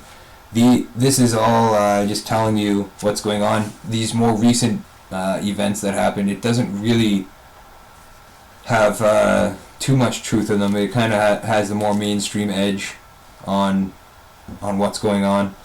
But they call him the Joker Killer. Killed 12 and wounded dozens more in theater of death. But here's something else for you guys to check out. They got everything in here. Virginia Tech. I wanted to show you guys the O.J. Simpson one though and read something to you, because this number here is worth pointing out. They got 3 pages on 9/11 there, right here. I think this is still on bookshelves because I just got it today, so anybody who's interested in picking this up, I mean, it is interesting material to read, and they do have a bit of edgy input on some of it. I wouldn't call it edgy, I'd say it's the truth. This one definitely right here, this is good stuff. Diana murder plot, definitely she was killed. I don't believe for a minute that it was an accident. I mean, a lot of people don't believe for a minute that it was an accident. I mean, come on, people. Look into this and you'll find the truth. You don't have to dig far to figure out what's going on and reasons why she would want to be killed. Michael Jackson's another one, a celebrity that was killed, I believe, to shut him up because of what he was doing. But O.J. Simpson here, it says here that he got away with it. I was alive during O.J. During this. I think I was in my first year of high school, actually. I remember I was in art class, and I was drawing pictures and stuff like that, and it became the discussion, and somebody even threw it on the TV. I think it was the teacher threw the story on the TV saying that there's some O.J. Simpson was being chased by the cops. I guess this was the media scare at the time. This was, I believe it was in the 90s when this happened. Yeah, I guess 1994, yeah. So 1994 that was, and I remember this happening. And he said that he didn't do it, and even though that he got chased down the highway, by several police vehicles in his white Bronco, the infamous white Bronco chase scene that was shown all over the news. Who is the guy in the truck? You know, they thought it was him or whatever, but that chase was pretty crazy. And then the glove doesn't fit. That was the infamous line right there. The glove doesn't fit. He had to try on a glove, and because the glove that was apparently from the crime scene didn't fit his hand, he wasn't the one who did it, so he got acquitted. But it says his legal ordeal was not over. Goldman, who was one of the victims, his wife, or I can't remember if it was his wife or his girlfriend, Nicole Kidman, but not Nicole Kidman. What was her name? Nicole Brown Simpson. That's right. So Goldman's parents successfully sued him in civil court for the wrongful death of their son, who was the other victim. So they did sue him in a legal ordeal. Afterwards, a jury ordered him to pay $33 million in damages. $33 million. There we go. 33, the magic number. The Goldmans went after every dime they could find, forcing Simpson to scale back his once lavish lifestyle. So he scaled back his lifestyle. Apparently, $33 million damaged him. If it even implied any if he even actually paid it. In 2008, the arrogant ex-athlete was convicted of robbing 2 sports memorabilia dealers at gunpoint in Las Vegas hotel. Now I remember that, but that story wasn't really too mainstream, but it still got out there a bit. Simpson was sentenced to up to 33 years at Nevada's Lovelock Correctional Center, where he has become a bloated, shuffling shadow of his former self. That's the way the article ends. So he's 33 years, 33 million. The clues are there in the pages, folks. And there's other interesting stories too, like Waco's in here. A lot of serial killers and stuff like that. Jimmy Hoffa vanishing. The first page, as soon as you open, is the Sandy Hook, the home of the parents. Still, there's no photographs released to the public about what happened inside that house or anything whatsoever. The evidence is very sketchy with the Sandy Hook case, as we all know. So, we have to ask questions, folks. That's what's important. We have to ask questions and demand answers. And that's why we do shows like this, to investigate the truth. So, I still want to talk to you guys. I still got about 45 minutes or so left on this broadcast. Tonight is going to be a bit longer. I'm still working out the schedule, but for now it's on Saturday nights. There will be a website, as I mentioned earlier in the show, unveilingthetruth.com. It's still not up yet, but it will be likely available by next week. And when that site's up, you can catch all these old broadcasts there. Any guest interviews, they'll all be up on the website for anybody to check out who's interested in doing so. And you can always check out truthbroadcastnetwork.com. That's the network, a really great activist network that's got the show streaming live now. And if you want to check out other shows, I would recommend checking out some of the other shows that are on the Truth Broadcast Network as well, such as Death to the New World Order, The Rundown Live, and Cancel the Cabal. There's also a couple other ones, new ones that are coming into the fold very soon. So, and there's also, of course, Unveiling the Truth. So once there's more broadcasts and there's more episodes coming out of Unveiling the Truth, what we're going to do is we're going to find a more stable time for it, and obviously play some replays, and it'll be on more constantly in the show schedule. So after that, I'm not sure, after the website's up, it'll definitely link to the World Public Union. There might even be a section on the World Public Union forum that will be for Unveiling the Truth, as well perhaps the Truth Broadcast Network eventually. That's something that'll come into the fold as well, a forum, an online forum where people can, discuss certain things, post articles. It's really great to connect with other people and to work together to get the truth out and information out, and it's awesome that there's a lot of people doing that all over. And March Against Monsanto today, I don't think it was as effective as the past one, the first one that happened, but anything is effective, really. What I mean by it wasn't as effective is I don't think it got as much coverage in the media and stuff like that, but at the same time we'll see what happens, right? Because it did happen today. Today was the global March Against Monsanto. So everybody who showed up to that and and protested against that corporation. Awesome, great job. I wish I could have joined everybody today, but I had to get set up for the show, and I wasn't even sure where it was in my community in Sudbury here. I'm not sure exactly how it was organized or anything, but the last email I got from the local events mailing list said that there was no venue and stuff like that. So not too sure how that went today, but I'm sure I'll find out about it tomorrow when I get onto my social websites.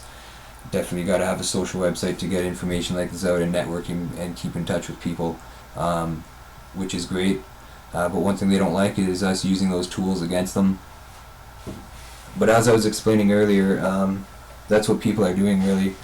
They're learning to essentially not partake in the system itself. They're removing themselves slowly from the system so that they can not have to pay, like not be in debt, have more control over their lives, have more control over everything, such as the food that they eat, the water that they drink. They don't want poison, they don't want fluoride in their system. So that's what's happening. People are actually taking more responsibility and being in more control, which is good, because you don't want somebody controlling you your whole life. As long as you're not harming anybody and you're making the right decisions and you are benefiting the world and you're not doing any harm, I don't think there's any harm in that really, but there is obviously unjust laws that come into play and suppress people from doing what they need to do. And the world is changing, the world is waking up, and that's the bottom line. The world is waking up. So what we're going to do now is we're going to, as I said earlier, this broadcast here is essentially improvised. I never had anything planned. I don't have any guests today. It is the first broadcast of Unveiling the Truth, so I thank everybody who's still watching out there. I don't have access to the chat right now, but I'm sure that I did see some comments on the chat earlier, so anybody who's still watching, awesome, thanks for sticking around, and anybody who tuned in earlier, thanks a lot. We'll be tuning out of here in about 40 minutes or so. So I'm going to go back to the video that I was showing you guys earlier here, from the Oshawa meeting, because other people got up and discussed. I think I paused it right on time actually, where I paused it earlier. Yeah, I think so. Must have just got it. So what I'm going to show you guys now is a video of some of the local people and what they said about what's going on locally and the problems that they face and stuff like that.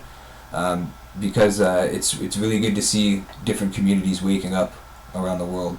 And that's what we got to do. We got to come together in our communities and work together at this stuff, because if we don't, it's never going to solve nothing. Serious. You can't just sit back and watch the world burn. You'll eventually start feeling that heat, and then you'll eventually get burned by that heat. So very important that we address these issues.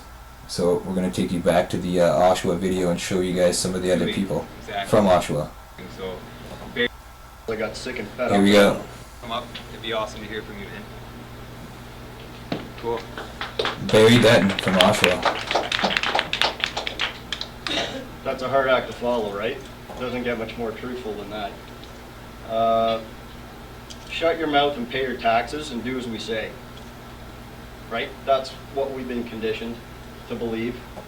And although this meeting might be happening in Oshawa tonight, it's, you know, my friend Walter here from brainfeed.ca is taping this, and he's got like, what, 10 trillion hits on your YouTube channel now? No, not yet. Approaching that? Approaching it. Yeah. It's going on in every city, wherever you're at. So I was born and raised in Oshawa, and I care about this city. I know most of the people in here, and I'm glad that you guys all came out. I ran for city council for Oshawa in 2010 because I got sick and fed up of them doing stuff to regular people that they shouldn't be getting away with. And our apathy in Oshawa is giving everybody a license to do whatever they want with our tax money and poison us and steal our civil liberties and ban us from City Hall with undue process and no due diligence. Yeah, Barry was really cool to talk to on the March of Freedom, actually. I learned a lot from him, and I think I'm going to have him out as a guest on the show if he'll ever agree to it.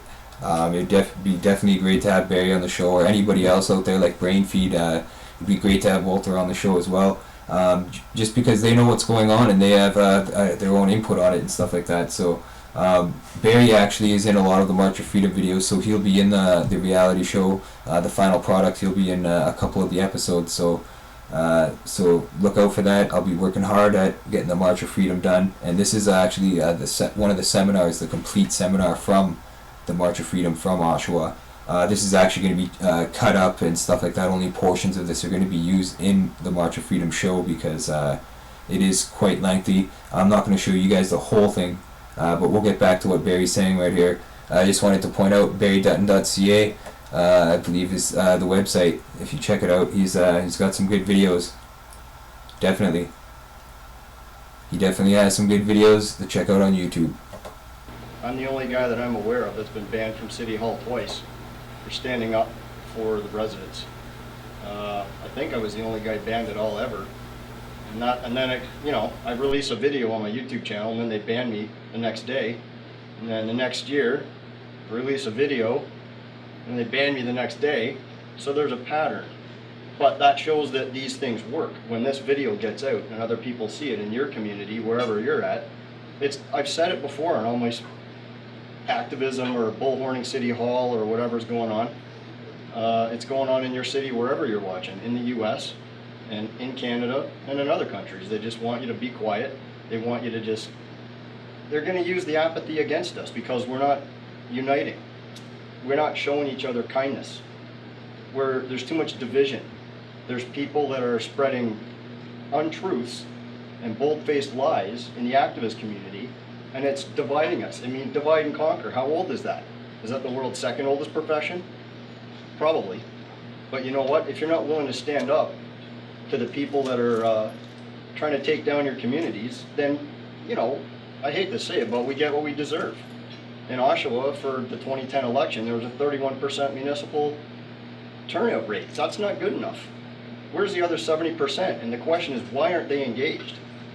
They're too busy working lower paying jobs, and the middle class is being eviscerated or destroyed, and they love it.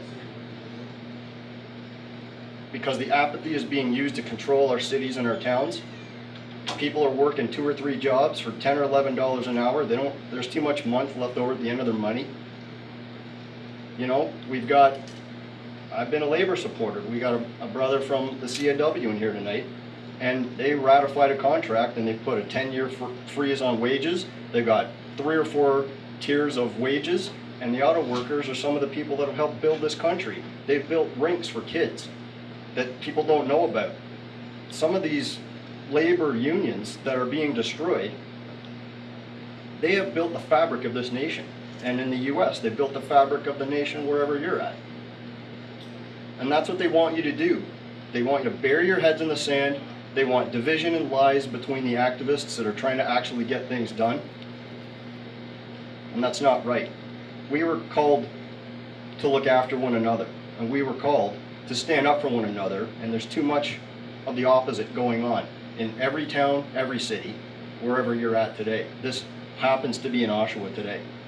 And there's, for example, the next chance in Ontario, or Durham region, which is where we're at, the next chance we get to make a real difference starts January, 6 months from now, when the Oshawa municipal elections will start. And that's October 27th of 2014 is the final election day. You've got advanced that's the next chance you have, Oshawa residents in Durham, to make a difference wherever you're at. And stop some of the jackassery that's going on in city halls. And stop the lies. And stop the corruption.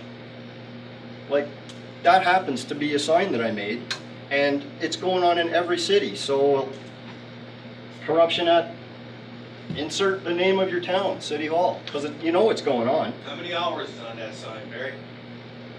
Well, that's my friend Kurt, who faithfully stood with me as many days as he could, and we stood in front of Oshawa City Hall every day for 30 days in a row, 5 days a week. Took weekends off. Holding up the sign, you got to give your lats time to recover. But we stood out there every day from 2 till 3:30, and then we're at basically now once a week protests or as required.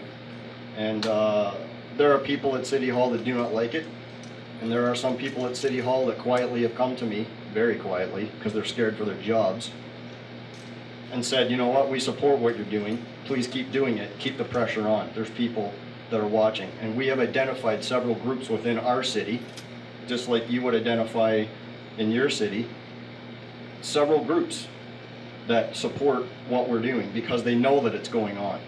But they're too busy working 3 jobs for minimum wage, or single parents, soccer moms. They're too tired at the end of the day to plug in and tune in.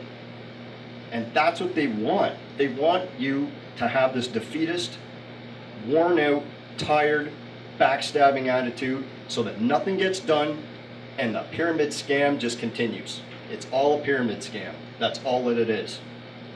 And people that run for City Hall in your town or in Oshawa, right, that know the truth, I mean, I'm not going to preach a sermon, but the Bible says you shall know the truth, and it shall set you free.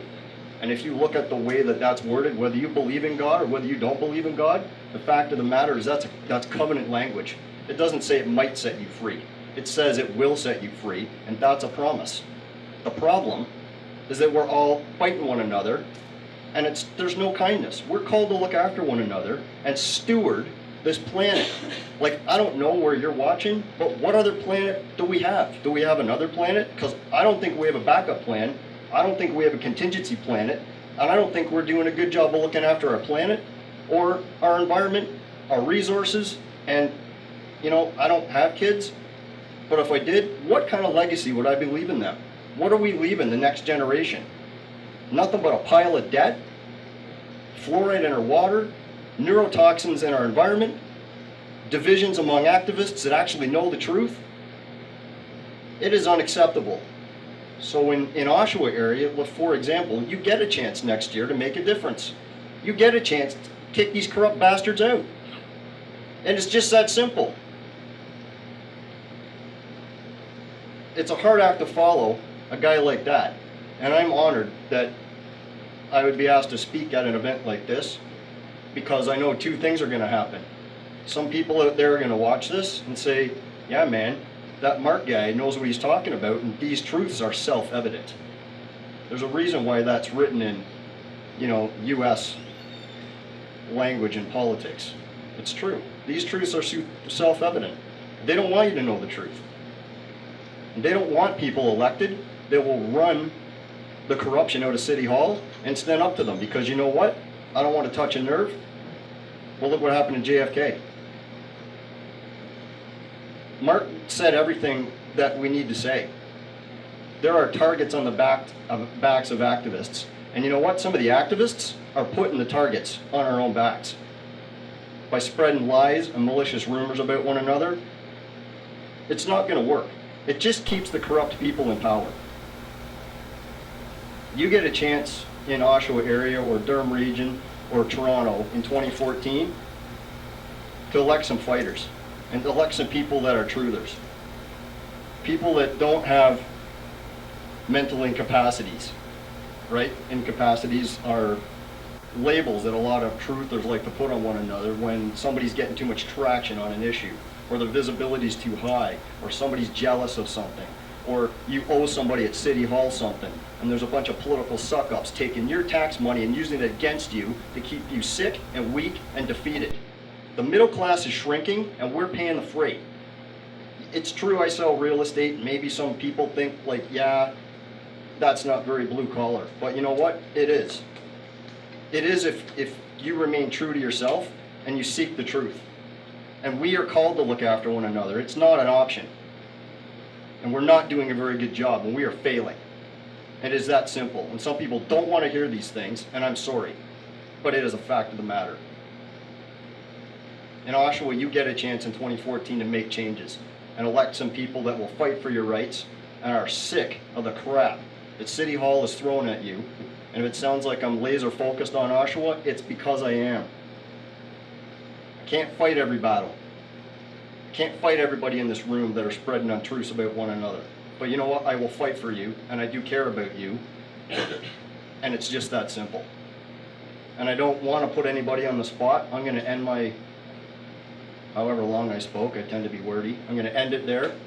thank God for the middle class, because everybody that wants the middle class gone are the people that are taking your tax dollars and using it against you to annihilate your political free will, and they're doing a good job. And I want my friend Kurt to come and speak. It's a simple fact of the matter. You have to come. Your voice needs to be heard, and you know it. His accent is a little different. He's a newfie, and we love him. So Thanks for not putting me on the spot there, Barry. Thanks. I'm glad that I was able to be of assistance. Well, I really got not much to add to that, other than the fact that I left Newfoundland to come here with hopes and dreams of a better future. And I'm not seeing that. I mean, Oshawa is about as low-key as you can get. There's nothing here for young people. There's nothing here for new graduates. I just graduated Durham College. It's friggin' tough. There's no way to find a job. There's people that are being paid $500,000 a year to create jobs in this friggin' town. And they're not doing it. They call in consultants to help them do it while they're out playing golf. The city, this friggin' community is paying for that. Like the fluoride, we're paying for that. We're paying for their poison. We're buying it off of them. Like, if that's not the silliest thing ever, like, I mean, why are we not saying, we don't want to buy your crap anymore, you know? And, I mean, here in this town now, we got 2 helicopters over our head every night. Every night. Up above my house, looking down at me. I'm growing tomato plants, man. I've done my time in jail for cultivation of other substances. Not going back at it. But they're over my house. They got an APC now at Durham Regional Police Department. Is a big friggin' armored tank, a personnel carrier with a mountable turret on the top. What in the frig is that thing gonna be used for? It's gonna be used for ramming down people who stand up and say no more. That's what's gonna be happening. They're gonna keep fluoriding us. They're gonna keep giving us friggin' fluoride in our. We go to the doctor and we say we're depressed.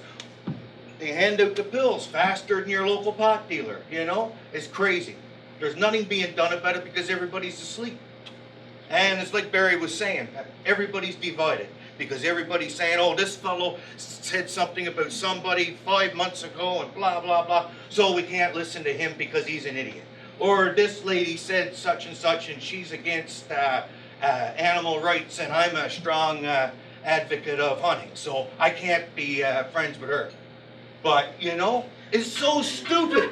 It's so stupid. We're getting divided by this stupid shit, and we got no one else to blame other than ourselves. I think we all got to stand together, and we all got to preach together and talk together and get our ideas together and get something moving. I got really nothing else to say on that.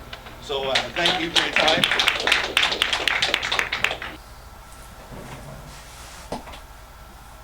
So that was Kurt from Oshawa speaking his mind, and that's what we're seeing all over the place is people are waking up. Like I said earlier, in communities all over the world, people are waking up and starting to get involved and speak their minds and form groups, and that's really what it's going to take. And I do look forward to getting more involved with all of this through broadcasts, even meeting guests and stuff like that, getting contacts, adding information to the World Public Union site. That's definitely is another good thing about having guests and networking. The key to networking is meeting new people and working with them to make changes. So I do look forward to continue unveiling the truth with everybody on the Truth Broadcast Network. In the future, the broadcast will be more topic orientated. What I mean by that is that the episodes will have either guests or topics that I'll try to focus on rather than just be all over the map like I was today.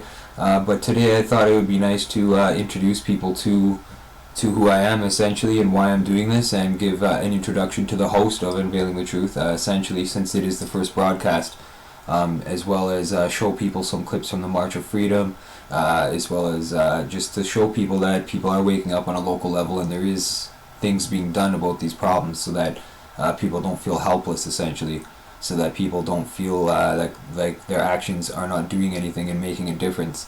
It is important that people feel empowered and they feel like they are in control and can make a difference, because that encouragement and that feeling does not go away. It's something that stays with you and can develop over time into something that really can make a difference.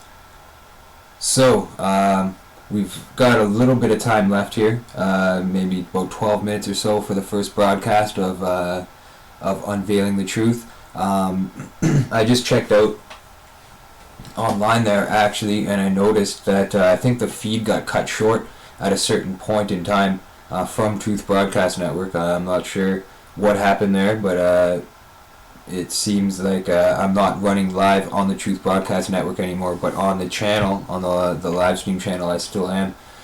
So that's something I'm gonna have to look into to figure out what happened there. But each broadcast will be available later on. You can watch it on YouTube, or you could watch it wherever the videos are posted from each episode from Unveiling the Truth.